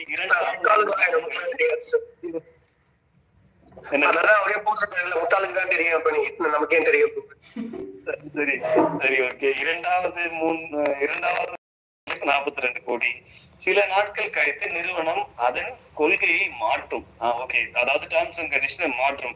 அவர்கள் அப்படி மாற்றும் போது கூட நம்மிடம் வசூல் செய்த பணம் 84 கோடி அவர்கள் கையில் இருக்கும். சரி, இப்போது 3 மாதங்களுக்கான 50,000 அவர்களிடம் 15,000 வசூல் செய்து எக்ஸ்ட்ரா ஒரு 75 கோடி. மொத்த தொகை 150 கோடி. முக்கியமாக நினைவில் வைக்கவும், எந்த பிசினஸ் செய்யாமல் நம்மிடம் வசூல் செய்த பணம் மட்டுமே இது 159 கோடி அவர் கையில இருக்கும். எந்த பிசினஸுமே செய்யாம. சரி ஓகே. 7வது மாதத்தில் முழு சம்பளம் பின்வருமாறு. 7வது மாசத்துலயா டிஜிட்டல் உள்ளடக்கத்தை உருவாக்குங்கள். அதான் ஓகே, டிஜிட்டல் கண்டென்ட் ரைட்டர். இது ஒரு 7.5, இது ஒரு 7.5, இது ஒரு 40. அவரே இது கணக்கு கொடுத்துட்டு இருப்பாரு. 55 கோடி செலவாகிறது. 7வது மாசம் 55 கோடி செலவாகிறது. இந்த பே அவுட்டுக்கு பிறகு பாக்கி 104 கோடிகள் கைவசம் இருக்கும். 7வது மாசம் சம்பளம் போட்டதுக்கு அப்புறம் 104 இருக்கும். 150 கோடி அப்புறம் என்ன, 159 கோடி மைனஸ் 55 கோடியா, அது அந்த சம்பளம் போட்டது. ஓகே ஓகே, 104 கோடி இருக்கும். இனி இதுவே 10வது மாதத்திலும் தொடரும். ஆகவே இது பணப்புழக்கத்தின் தொடர்ச்சியான சுழற்சியை காட்டுகிறது. எஸ்பிஓக்கு அவர்களின் விளம்பரங்கள் மூலம் பொதுமக்களை சென்றடையும் பொறுப்பு உள்ளது. ஆனால் அவர்களின் துணை பங்காளிகளின் வணிக வளர்ச்சிக்கு உத்தரவாதம் அளிக்க வேண்டிய அவசியம் இல்லை. இதுல அவர் என்ன சொல்றாரு, எஸ்பிஓக்கு அவர்களின் விளம்பரங்கள் மூலம் பொதுமக்களை சென்றடையும் பொறுப்பு உள்ளது.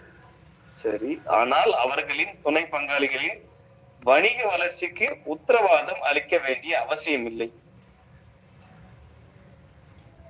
இது எனக்கு சரியா அண்டர்ஸ்டாண்ட் ஆகல. என்ன சொல்ல வர சார் அந்த பர்சன் நம்ம கேட்ட என்ன எனக்குமே புரியல ஒண்ணுமே. அந்த சம்பந்தப்பட்ட அவருக்கே நம்ம கால் பண்ணி கேட்டலாம். இப்ப இது நமக்கு ஷேர் பண்ணாருல்ல சார், என்ன சார் முத்துகிருஷ்ணன் சார் சொல்லுங்க சார். கான்டாக்ட் பண்ண முடியும், அவரை உடனே கான்டாக்ட் பண்ண முடியுமா? வாரிக்கா லைவ்ல எப்பவுமே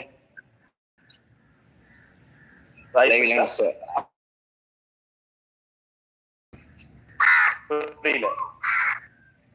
அவர் எஸ்எம்எஸ் பண்ணது எனக்கு டெலிகிராம்ல எஸ்எம்எஸ் பண்ணார் சார். அப்படியா? சரி வருங்க பாத்துக்கலாம், நம்ம படிப்போம். ஓகே நீங்க மீட் போட்டுங்க, நான் படிக்கிறேன். மக்களே, கடந்த 8 மாதங்களாக நாங்கள் மிகவும் பொறுமையாக இருந்தோம். எஸ்பிஓ பிரைவேட் லிமிடெட் நிறுவனத்திற்கு எதிராக யாரும் புகார் செய்யவில்லை. ஆனால் நீங்கள் இறுதியாக ஏற்றுக்கொள்ள முடியாத வகையில் மிகவும் சிக்கலான திட்டங்களை சொல்கிறீர்கள். சரி, நாம் வேலை செய்து நமது வருமானம் வந்த பின் அதை நாம் வாலெட்டில் எடுத்துக்கொள்ளலாம் என்றால் அதை எஸ்பிஓ செய்ய மாட்டார்கள். காரணம், அவர்கள் நமது பணத்தை திருப்பி தரவே நம்மிடம் தொடங்குவதற்கு முன்பாகவே இன்வெஸ்ட்மெண்ட் புண்ணாக்கு என வாயில் வடை சுடுகிறார்கள். இது அவர்களின் உள்நோக்கத்தை நமக்கு தெளிவாக புரிய வைத்து நமக்கு மேலும் எஸ்பிஓ நிறுவனத்திலே ஆட்களின் எண்ணிக்கையை குறைக்கிறேன் என பெயரில் நம்மிடம் பணத்தோட முயற்சிக்கிறார்கள். அதை ஆதரித்து ஓட்டு போடுபவர்கள் நன்கு சம்பாதித்தவர்கள். அப்படியா? ஒரு பேமெண்ட் வாங்கினாங்க 1,84,000 பேரு, சம்பாதிச்சவங்க ஓட்டு போடவே இல்லையே. 80,000 பேர் தானே ஓட்டு போட்டிருக்காங்க. எஸ்பிஓ உண்மையிலேயே ஒரு மார்க்கெட்டிங் திட்டத்தை செயல்படுத்தினால் ஆட்கள் எண்ணிக்கை அதிகரிக்க வேண்டும். மார்க்கெட்டிங் திட்டத்தை செயல்படுத்தினால்னா உலகத்துல இருக்கிற புறா கம்பெனியும் அந்த கம்பெனியில இருக்கிறவங்கள மட்டுமே நம்பி பிசினஸ் பண்ணும். இவங்களே தான் மறுபடியும் வாங்கணும், இவங்களே தான் மறுபடியும் வாங்கணும். இவங்களே வச்சு பிசினஸ் பண்றவங்க தான் நிறைய கிரௌட ஏத்திக்கிட்டே போவாங்க. இன்னும் நியூ ஜாயினிங் வேணும், இன்னும் நியூ ஜாயினிங். இது ஒரு கேள்வி இருக்கு. நீங்க ஏன் குறையணும்னு நினைக்கிறீங்க? மார்க்கெட்டிங்ல எல்லாருமே ஏத்தணும் தானே நினைப்பீங்க. ஏன்னா எஸ்பிஓ உங்களுக்கு ஒரு வேலை கொடுத்து சம்பளம் கொடுக்குது, சரியா? அந்த வேலையினால மத்த கம்பெனிகளுக்கு லாபம், மத்த இதர கம்பெனிகளுக்கு லாபம் வந்தாதான் உங்களுக்கு சம்பளம் கொடுக்க முடியும். ஆனா மத்த கம்பெனி எல்லாம் அவங்க பொருளை அவங்களே வித்துக்குவாங்க, அவங்களே வாங்கிப்பாங்க, அவங்களுக்குள்ளேயே அது ரொட்டேஷன் ஆகிட்டே இருக்கிற ஒரு பிசினஸ் அது. அப்ப அங்க இன்னும் அதிகமான ஆட்கள் வரதான் அவங்களுக்கு நிறைய லாபம் வந்துகிட்டே இருக்கும். ஃபார் எக்ஸாம்பிள், நான் ஒரு வாட்ச் தயாரிக்கிற கம்பெனி, நான் இந்த மாதிரி ஒரு பிளான் லான்ச் பண்ணிருக்கேன்னா என்கிட்ட எவ்வளவுக்குள்ள நியூ யூசர் அந்த பொருளை வாங்குறாங்களோ அந்த அளவுக்கு எனக்கு பெனிஃபிட் வந்துகிட்டே இருக்கும். அதை எடுத்து நான் மேல இருக்கிறவங்களுக்கு சம்பளம் கொடுத்துட்டே இருப்பேன். இன்கேஸ் நியூ யூசர் வரல நின்றுட்டாங்கன்னா மேல இருக்கிறவங்களுக்கு என்னால சம்பளம் கொடுக்க முடியாது, அந்த படம் எல்லாம் போச்சு, அவ்வளவுதான். சரி, இது ஒரு பிரச்சனை இருக்கு. ஏன்னா இது மட்டும்தான் உலகத்துக்கு தெரிஞ்ச ஒரு விஷயம். ஆனா எஸ்பிஓ மட்டும்தானே முதல் டிஜிட்டல் மார்க்கெட்டிங் லட்சக்கணக்கான போறாங்க. டிஜிட்டல் மார்க்கெட்டிங் கம்பெனிஸ் எல்லாமே 40 பேருக்கு மேல. இங்க மட்டும்தானே நான் கிட்டத்தட்ட 2 லட்சம் பேருக்கு மேல நம்ம ஒர்க் பண்ண போறோம். சோ வெயிட் பண்ணி தான் பார்க்கணும் எஸ்பிஓ பண்றது பிசினஸா இல்லையான்னு. ஆனா இவங்கெல்லாம் நினைச்சுக்கிறாங்க. இவர் இவ்வளவு பக்கமா எழுதினாரு. எனக்கான ஒரே ஒரு கேள்வி என்னன்னா, அந்த எக்ஸ்ட்ரா 3000 ரூபாய் போட்டு ரிட்டர்ன் கொடுக்குறேன்னு சொல்றாங்களே, அது எங்க போச்சு?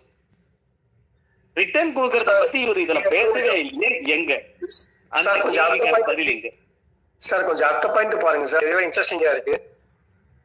அதுவா? அதிக ஆட்கள் தேவைப்பட்டதா? இதுதானே? ஆமா, அது பாருங்க.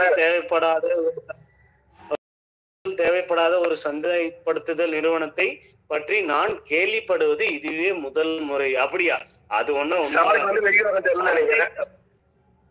இல்ல. பார்ட் டைம் ஜாப்லயே ஆட்கள் வேணான்னு சொல்ற ஒரே கம்பெனி நாம மட்டும்தான். உண்மைதான், அதை ஒத்துக்கணும்.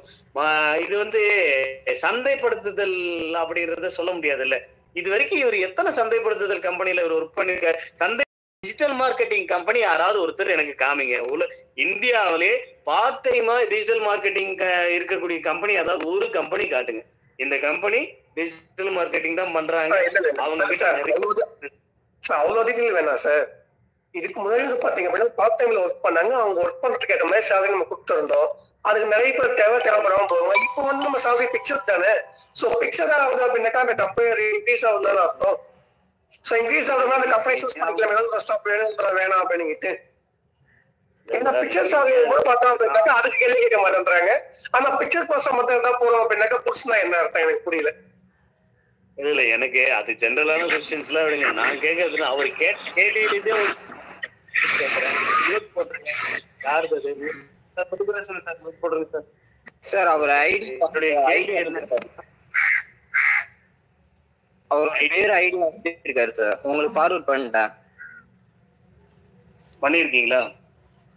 பண்ணிருக்கேன் சார். முதல்ல நம்ம இந்த மாதிரி கேள்விகளுக்கு பதில் சொல்லிடலாம். நீங்க மியூட் போட்டுருங்க, நம்ம கடைசியா கீழே போய் பாத்துக்கலாம் ஒரு ஐடியா.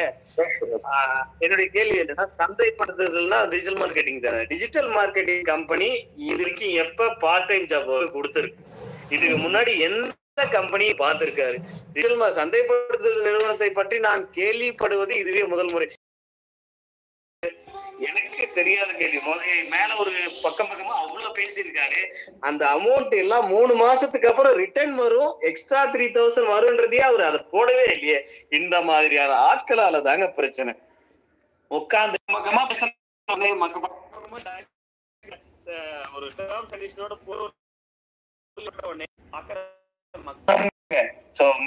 சம்பந்தப்பட்ட ஏதாவது ஒரு அதிகாரிகள் கிட்ட போகும்போது அவங்களுக்கு அந்த அளவுக்கு இந்த பிசினஸ் பத்தி தெரியாததுனால அவங்களும் நம்பி தொலைச்சிடுறாங்க. அதுக்கப்புறம் உட்காந்து எக்ஸ்பிளைன் பண்றதுக்கு நமக்கு மாச கணக்காகுது. இந்த மாதிரி ஒரு சிலர், நான் அவங்களுக்கு என்ன பெயர் வைக்கிறது நீங்களே வச்சுக்கோங்க, ஆட்களால மட்டும்தான் பிரச்சனை இருக்கு. இவர் இவ்வளவு சொல்லியிருக்காரு இல்ல, எவ்வளவு அழகா பேசியிருக்காரு. 3 மாசத்துக்கு ஒரு தடவை அந்த பணம் எக்ஸ்ட்ரா 3000 ரிட்டர்ன் வருது. ஃபார் எக்ஸாம்பிள் எவ்வளவு ஃபர்ஸ்ட் மந்த் எவ்வளவு கலெக்ஷன் ஆகும்னு சொல்லியிருந்தாரு. 75 கோடி இருக்கும் வசூல். ஓகே, 75 கோடி வசூல் வந்திருக்கு.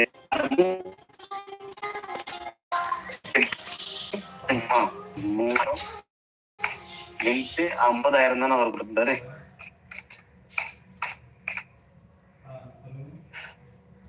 இன்ட்டு 15, அதாவது பிளஸ் ஒரு 15 கோடி. 75 பிளஸ் ஒரு 15, ரைட்? 90 crores. 90 கோடி 3 மாசத்துக்கு அப்புறம் ரிட்டர்ன் கொடுக்கறேன்னு எதுக்கு சொல்லிச்சு இல்லையா? அந்த வாய்ஸ்ல அவ்வளவு அழகா சொல்லிருக்கு. 3 மாசத்துக்கு எக்ஸ்ட்ரா 3000 வரணும். இருங்க சார், சொல்லுங்க சார். இருங்க சார், டென்ஷன் ஆகாதீங்க.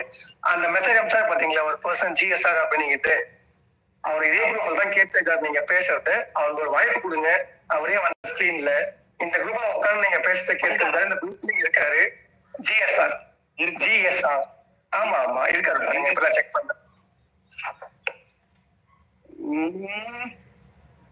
ஜிஎஸ்ஆர் ஜஸ்ட் இப்பதான் பார்த்துட்டு வந்து வெளியே போயிட்டாரோ. ஜஸ்ட் அந்த குரூப்ல இருக்காரு. இப்பதான் உட்காந்து லிசன் பண்ணிட்டு இருந்தேன். நான் இப்பதான் சொன்னேன். இங்கதான் இருக்காரு பாருங்க. இப்பதான் நான் செக் பண்ணேன்.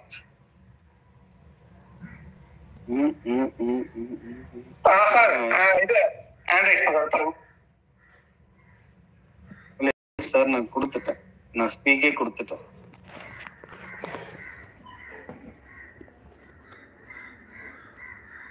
ஜிஎஸ்ஆர்னு ஒண்ணு இருந்தது, அவருக்கு நான் ஸ்பீக் பண்றதுக்கு பர்மிஷன் கொடுத்தேன். சார் ஜிஎஸ்ஆர் சார், நீங்க கேட்டுட்டு இருந்தீங்கன்னா எனக்கு கேள்வி என்னன்னா, 3 மாசத்துக்கு ஒரு தடவை 3000 ரூபாய் எக்ஸ்ட்ரா ஒரு அமௌண்ட் ரிட்டர்ன் கொடுக்கறத பத்தி உங்க கால் ஏன் சொல்ல, 3 மாசத்துல எஸ்பி ரிட்டர்ன் கொடுக்கல எனக்கு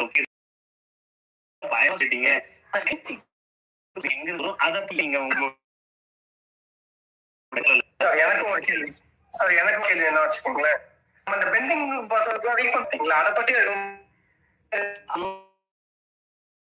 அந்த கால் லிஸ்ட்ல பெண்டிங்ல சேலரி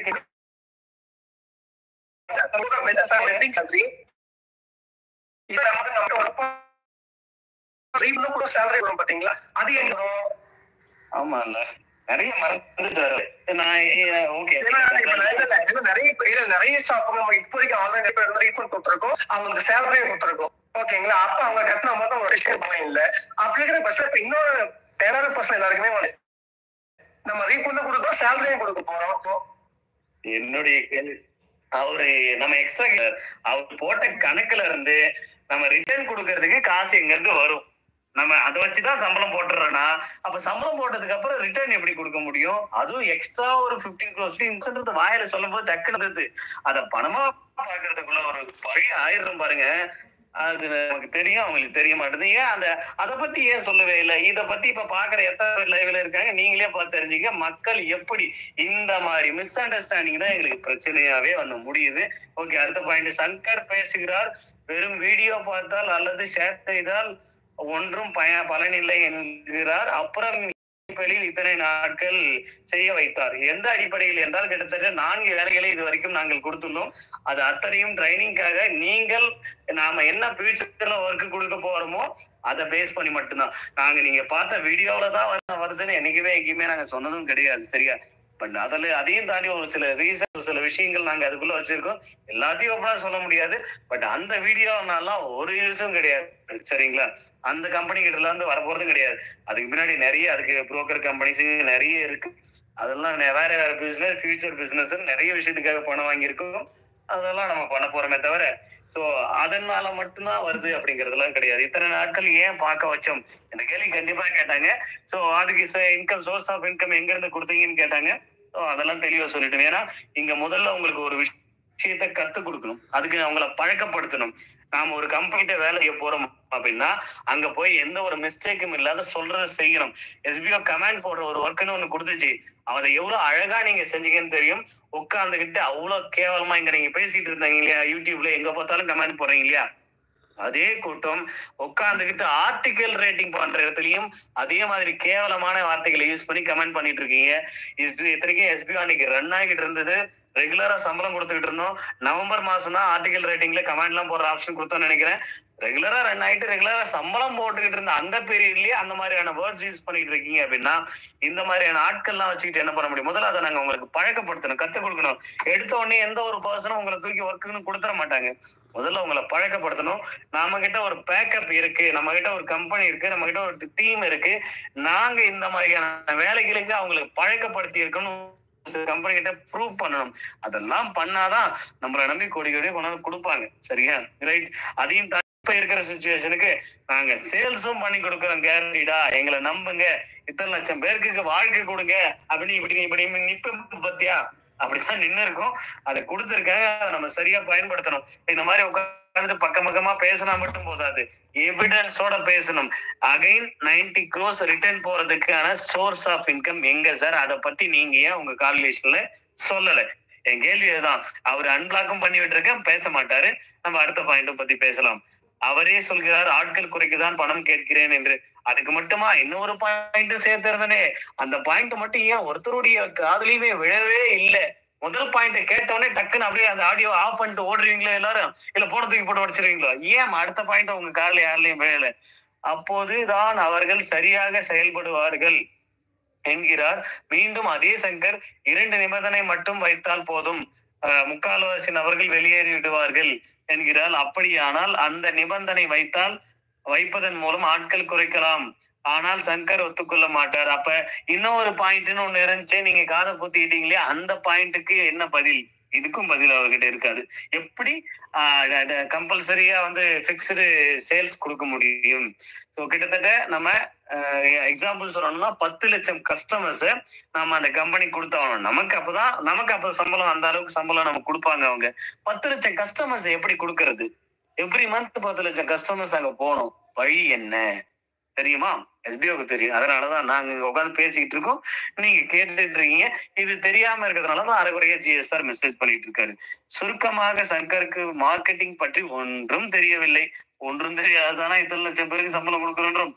ரைட். ஏதோ ஒரு நிறுவனத்தை ஆரம்பித்து அதற்கு ஒரு பெயர் வைத்து பின்னர் நம்மிடம் பணம் வாங்கி அதையே நமக்கு சம்பளம் கொடுத்து நம் பணத்துக்கு அவர் முதலாளியாக பார்க்கிறார். Very good, super, right, okay. இதுக்கெல்லாம் நான் என்ன பதில் சொல்றது? உங்க பணத்துக்கு நான் முதலாளி ஆவானா? அப்ப திருப்பி கொடுக்கும் போது அந்த பணத்துக்கு யார் முதலாளி ஆவறாங்கன்னு தெரியல. கமாண்டர்கள் நாம் அவர்களுக்கு அனுப்பும் தகவல்கள் எதையும் நிறுவனத்திற்கு அல்லது சங்கருக்கு அனுப்புவதில்லை. அப்படியா கமாண்டர்ஸ்? ஏன் இப்படி இருக்கீங்க கமாண்டர்ஸ்? இப்போது கூட கேள்வி கேட்க ஒரு குரூப் ஆரம்பித்து அதில் நாம் கேள்வி கேட்பதற்கு இடம் இல்லாமல் அந்த கேள்வியையும் கமாண்டர்களுக்கு சொல்ல குறைந்தது 1/2 மணி நேரம் பேசியே கொள்வார் சங்கர். அப்படியா? இங்க இருக்கிற எத்தனையோ பேருக்கு நான் வாய்ப்பு கொடுத்துருக்கேனே, இங்க பேசிக்கிட்டு தானே இருக்காங்க. அவரா பிக்ஸ் ஆகிட்டாரு. அப்ப இந்த குரூப்ல இருக்காரு வச்சிருக்காங்க, அது அனுப்புங்க. ஏன்னா இங்க நிறைய பேர் ஒவ்வொருத்தரா பேச விடும் போது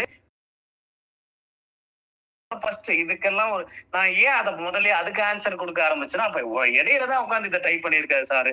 வா என்ன சார் இவ்வளவு ஸ்பீடா உட்காந்து இவ்வளவு டைப் பண்ணிருக்கீங்க, எனக்கு மட்டும் பதில் கொடுக்க மாட்டேன்றீங்க. Right, okay. அப்படி இருக்கும்போது ஏன் அந்த கேள்விகள்ல முதல்ல நான் பதில கொடுத்துட்டு நான் பேச வேண்டியதெல்லாம் பேசிடுறேன்னா, அப்பதான் உங்களுக்கான தெளிவான ஆன்சர் கிடைக்கும்.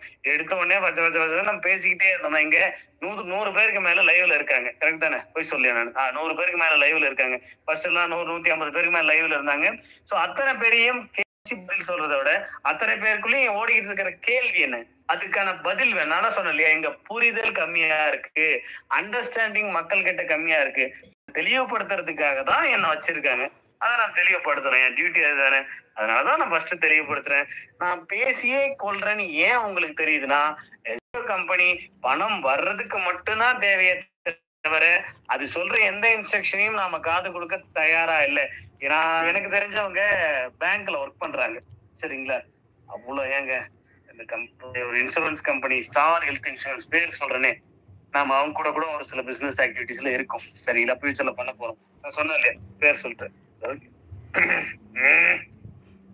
சரி, ஓகே, பரவாயில்ல, விடுங்க. Right, okay.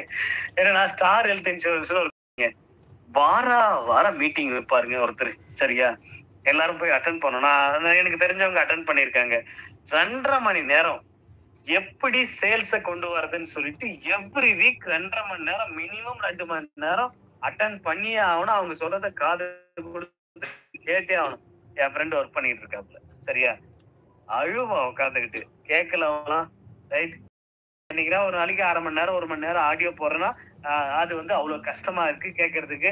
எவ்வளவு அவருக்கு மாசம் வரும்னா, மாசம் 10,000 ரூபாய் வர்றதுக்கே அவர் முக்கும். மாசம் 10,000 ரூபாய் கிடைக்கிறதுக்கு அவ்வளவு அவன ஃப்ரெண்ட் அசிங்கப்படுத்தி நிறைய. இது நாட் ஓன்லி இந்த கம்பெனி, இது எதனா ஒரு விஜயத்தாட போது இதெல்லாம் பரவாயில்ல, அவர் நமக்கு தெரிஞ்சவர், அவர்கிட்ட மன்னிப்பு கேட்டுக்கிறேன், அந்த கம்பெனின்னு நான் சொல்றேன்னு சொல்லிட்டு நாட் ஓன்லி நான் அந்த கம்பெனி, எவ்வளவு கம்பெனிங்க இல்ல அத்தனை பேர் மத்தியில அந்த 10,000 ரூபாய் சம்பளத்துக்காக அசிங்கப்படுறவங்க, அவமானப்படுறவங்க இருந்துகிட்டு தானே இருக்காங்க. இன்னைக்கு நீங்க இங்க இருக்கிற எத்தனையோ பேர் அவமானப்பட்டிருப்பீங்களே, ரைட்? அப்படி எல்லாம் இருக்கிற ஒரு சிச்சுவேஷன்ல அங்கெல்லாம் கேட்க முடியுது காது கொடு. ஏன் அப்படின்னா, நம்பர் 1 ரீசன், நாங்க இந்த கம்பெனிக்கு முதலாளி, நாங்க இன்வெஸ்ட்மெண்ட் பண்ணிருக்கோம். நம்பர் 2 ரீசன், நீங்க பணம் கொடுக்கும் போது மட்டும்தான் எங்களுக்கு கண்ணுக்கு தெரிவிங்க. 90 to 95% of people I am present sir அப்படின்னு ஒரு அதிகபட்சம் 4 to 5 ஹவர்ஸ்ல பிரசன்ட் ஆவறாங்க. மத்த டைம் எல்லாம் நாங்க கண்ணுக்கு தெரிய மாட்டேங்கிறோம், ரைட்? அதுக்கு நாங்க ஒண்ணும் பண்ண முடியாது. அப்ப நாங்க ஸ்ட்ரிக்டா இருக்கிறது தப்பு இல்ல. Gnanasekar, SBVD premium N 557641 job இருக்கு. என்ன பண்றது? அவருடைய ஒரு ராங் அண்டர்ஸ்டாண்டிங். அவர் இந்த மாதிரி பதில் கேட்டிருக்காரு, இப்படி ஒரு விஷயத்த பக்கமா கஷ்டப்பட்டு டைப் பண்ணிருக்காரு. சிஸ்டர்ல உட்காந்து அடிச்சிருப்பாருன்னு நினைக்கிறேன், ரைட்? இவ்வளவு தூரம் டைப் பண்ணீங்களே, மண்டை மேல இருக்கிற கொண்டைய மாத்துட்டீங்கன்ற மாதிரி அந்த அமௌண்ட் 3 மாசத்துக்கு ஒரு தடவை ரிட்டர்ன் வந்துரும், அது எக்ஸ்ட்ராவே வரும்ன்றமே. அந்த கால்குலேஷனையும் சேர்த்து எல்லாம் நீங்க போட்டிருந்தீங்கன்னா நீங்க புத்திசாலின்னு பாராட்டிருக்கலாம். நாம அடுத்த விஷயத்துக்கு போவோம். Okay, right. Admin Lokesh sir, நீங்க மியூட் போட்டுங்க சார், பேர் மறந்துட்டீங்க அதுக்குள்ள. ஓகே, இது அட்மின் லோகேஷ் சார், ஏதாவது இம்பார்ட்டன்ட் क्वेश्चन இருந்தா கேளுங்க சார். ஒரே ஆளுக்கு சான்ஸ் கொடுக்க கூடாது சார். அட்மின் சார் சார் கேக்குதா சார்? இந்த ஜிஎஸ் சார் உங்கள்கிட்ட கண்டிப்பா பேசணுமா சார்? நீங்க பேசுங்க சார். அவர் எல்லாத்துக்கும் பதில் சொல்ல ரெடியா இருக்காங்க. ஃபர்ஸ்ட்லயே ஜிஎஸ் சார் இருக்கு, அவர் உங்கள்கிட்ட பேசணுமா? கண்டிப்பா கொடுத்துட்டேன். இனி அப்படியே வெயிட்டிங்லயே வைங்க, அவருக்கு நான் மெசேஜ் பண்றேன். ஹலோ, இல்ல வந்துட்டாரு, நீங்க மியூட் போட்டுங்க. இவர் இல்ல சார், இன்னொரு ஜிஎஸ் சார் இருக்கு, அந்த ஐடி தான். அவர் வேற ஐடி சார், இது வேற ஐடி, அது வேற ஐடி சார். ஹலோ, இப்ப ஜிஎஸ்ஆர் ஒருத்தர் உள்ள வந்திருக்காரு, அவர் யாரு? நானும் ஜிஎஸ்ஆர் தான் சார். இல்ல, அது கீழே உள்ளவர் தான் உங்ககிட்ட பேசணுங்களா? சரி, இருங்க, பேசுங்க. 2 பேரும் மக்களுக்கு கேள்விதான் கேட்கறோம், பேசலாம். அப்படியா? சரி, அப்ப கேளுங்க. அது நீங்க அட்மின் லோகேஷ் சார், நீங்க போட்டுங்க. சார் 8 மாசம் பிரேக் விட்டதுக்கான காரணம் என்ன? 8 மாசம் பிரேக் விட்டதுக்கான காரணம் என்ன சார்? ஓகே, 8 மாசம் பிரேக் விட்டதுக்கான காரணம் என்ன சார்? உங்களே தானே நீங்களே இல்ல எனக்கு தெரியல சார். கம்பெனி விட்டாங்க. நான் உங்களை கேக்குறேன் சார். எனக்கு நீங்க ஆரம்பத்துல சொன்னது ஒண்ணு, இப்ப நடைமுறையில் நடக்கிறது ஒண்ணு தெரிஞ்சுக்கிறேன். அப்படியா? சோ ஓகே, உங்களுக்கு கிளியரா பதில் தெரியாததுனால இப்ப பாருங்க. நல்ல இல்ல மக்களும் தெரிஞ்சுக்கிறேன். மக்களுக்கு தெரியும், உங்களுக்கு தான் தெரியணும் இல்லையா? ஸோ தெரியணுன்ற பர்சன்ஸ் யாருன்னு நான் தெரிஞ்சு இல்லையா?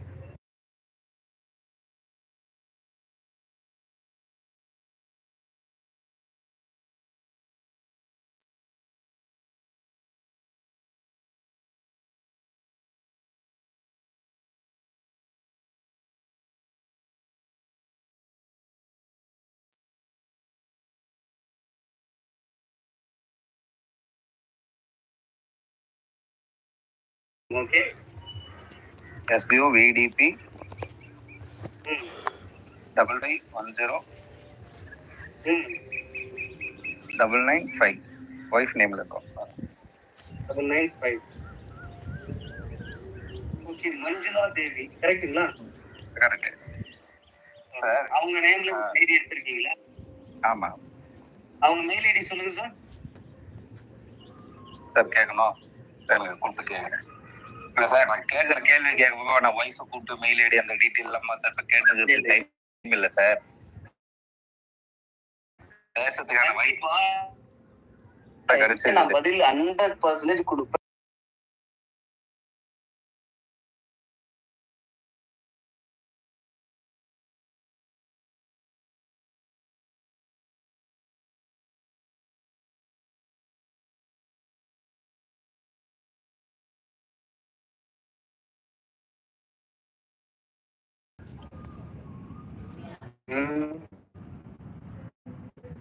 ஜெய சார்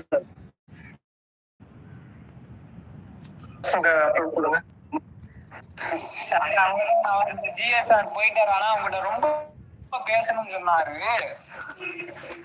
பேசலாம் நினைக்கிறாரு. யாரு அவரு? ஃபர்ஸ்ட் அவருக்கு கேள்விக்கு பதில் சொல்றதுக்கு சார் நாங்க கேட்ட கேள்விக்கே பதில் வரலையே சார். நாங்க யாரு கேள்வி நான் என்ன சொல்றேன்னா, நீங்க கேள்வி கேட்டிருக்கீங்க, ஏன் லீவ் விட்டுருக்கீங்கன்னு. நீங்க எஸ்பிஓ ஸ்டாஃப் தானா சார்? நான் எஸ்பிஓ ஸ்டாஃப் இல்லையா சார். கேட்ட கேள்விக்கு தான் பதில் இல்லை, மக்களுக்காக தான் கேட்கிறேன். நான் எதுக்கு சார் பதில் சொல்லணும்? ஏன்னா ஸ்டாஃப் எல்லாருக்குமே தெரியும். எனக்கு வந்து 8 மாசம் எனக்கு போர் அடிச்சுன்னு சொல்லிட்டு பிரேக் விட்டேன் சார். உங்களுக்கு நான் பதில் சொல்லிட்டேன். பணத்தை வாங்கி வச்சுக்கணும். உங்களுக்கு என்ன போர் அடிக்குது? எல்லாருக்கும் அவங்க ரீஃபண்ட். நான் என்ன கேக்குறேன்னா, உங்க வீட்டு பணத்தை நான் வாங்கி வச்சிருக்கேன் அப்படிங்கறத முதல்ல உங்களுக்கு பதில் அளிக்கிறதுக்கு நான் ரெடியா இருக்கேன். நீங்க உங்க ஸ்டாஃப் ஐடி சொல்லுங்க. ஸ்டாஃப் ஐடி யாரு சார்? நீங்க எஸ்பிஓ ஸ்டாஃப் தான். இப்ப எஸ்பிஓல இருக்கிற எல்லாருமே ஒரு கேள்வி கேட்டாங்க. என்ன கேள்வி கேட்டாங்கன்னா, பிளான் ரிலேட்டடா கேட்டாங்க, நம்ம இன்வெஸ்ட்மெண்ட் ரிலேட்டடா கேக்குறாங்க. உங்களுடைய கேள்வி எஸ்பிஓ ஏன் பிரேக் விட்டுச்சுன்னா கேக்குறீங்க அப்படின்னா, அப்ப உங்களுடைய கேள்வி அது கிடையாது. வேற ஏதாவது கேள்விகளுக்கு கண்டிப்பா நான் பதில் சொல்றேன். ஏன்னா எஸ்பிஓல ஏன் பிரேக் விட்டாங்கன்னு எஸ்பிஓல இருந்து அத்தனை பேருக்கும் தெரியும். ரைட்? உங்களுக்கு தெரியலன்னா அப்ப நீங்க எஸ்பிஓ ஸ்டாஃபா இருக்க வாய்ப்பு இல்ல. இல்ல வேற ஏதாவது கேள்வி இருக்குன்னா கேளுங்க பார்ப்போம். இந்த கேள்வி கேட்டா கண்டிப்பா எனக்கு கோவம் தான் வரும். சரிங்களா? வேற ஏதாவது கேள்வி கேளுங்க பார்ப்போம். வேற any other question GSR sir நீங்க கேளுங்க, நான் பதில் கண்டிப்பா சொல்றேன். ஏன்னா யாரா இருந்தாலும் நான் ஓகே சொல்றேன். என்னதான் இப்ப கேள்வி நானும் பாக்குறேன். கேள்வி கேளுங்க பார்ப்போம். ஏன் லீவ் விட்டீங்க, ஏன் லீவ் விட்டீங்க? 8 மாசமா எஸ்பிஓல இருக்க எல்லாருக்குமே தெரியும் சார். சரிங்களா? 8 மாசம் விட்டு ஒரு பிரயோஜனமும் இல்ல. யாருக்கு? எங்க வீட்டு 8 மாசம் பணத்தை வாங்கி வச்சு உங்களுடைய பணத்தை வாங்கினேன். யார் பணத்தை வாங்கி? மக்களோட பணத்தை 8 மாசம் வாங்கி வச்சுன்னா பிரயோஜனம் யாருக்கு? மக்களுக்கு ஒரு பெனிஃபிட் இல்லையே. பெனிஃபிட் இல்லாம என்னத்துக்கு எங்களுக்கு? மக்களுக்கு என்ன மாதிரி பெனிஃபிட் கொடுக்கணும்னு நினைக்கிறீங்க? 8 மாசம் பணத்தை கட்டி 8 மாசம் சார் இருங்க சார், ஸ்டாப் ஆகி சொன்னதுக்கு அப்புறம் பேச. ஸ்டாப் ஐடி சொல்லட்டும், அதுக்கப்புறம் பேசிக்கலாம். எனக்கு ஒரு மெசேஜ் பண்ணட்டும். மெசேஜ் பண்ணியிருந்தா இருக்காரு என்கிட்ட. நீங்க ஸ்டாப் ஐடி மெசேஜ் பண்ணுங்க சார், அதுக்கப்புறம் நான் மியூட் பண்றேன் சார். நீங்க அவங்க பர்சனல் பேச சொல்லுங்க சார். சங்கர் சார். ஹலோ சொல்லுங்க சார். சார்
ஐயோ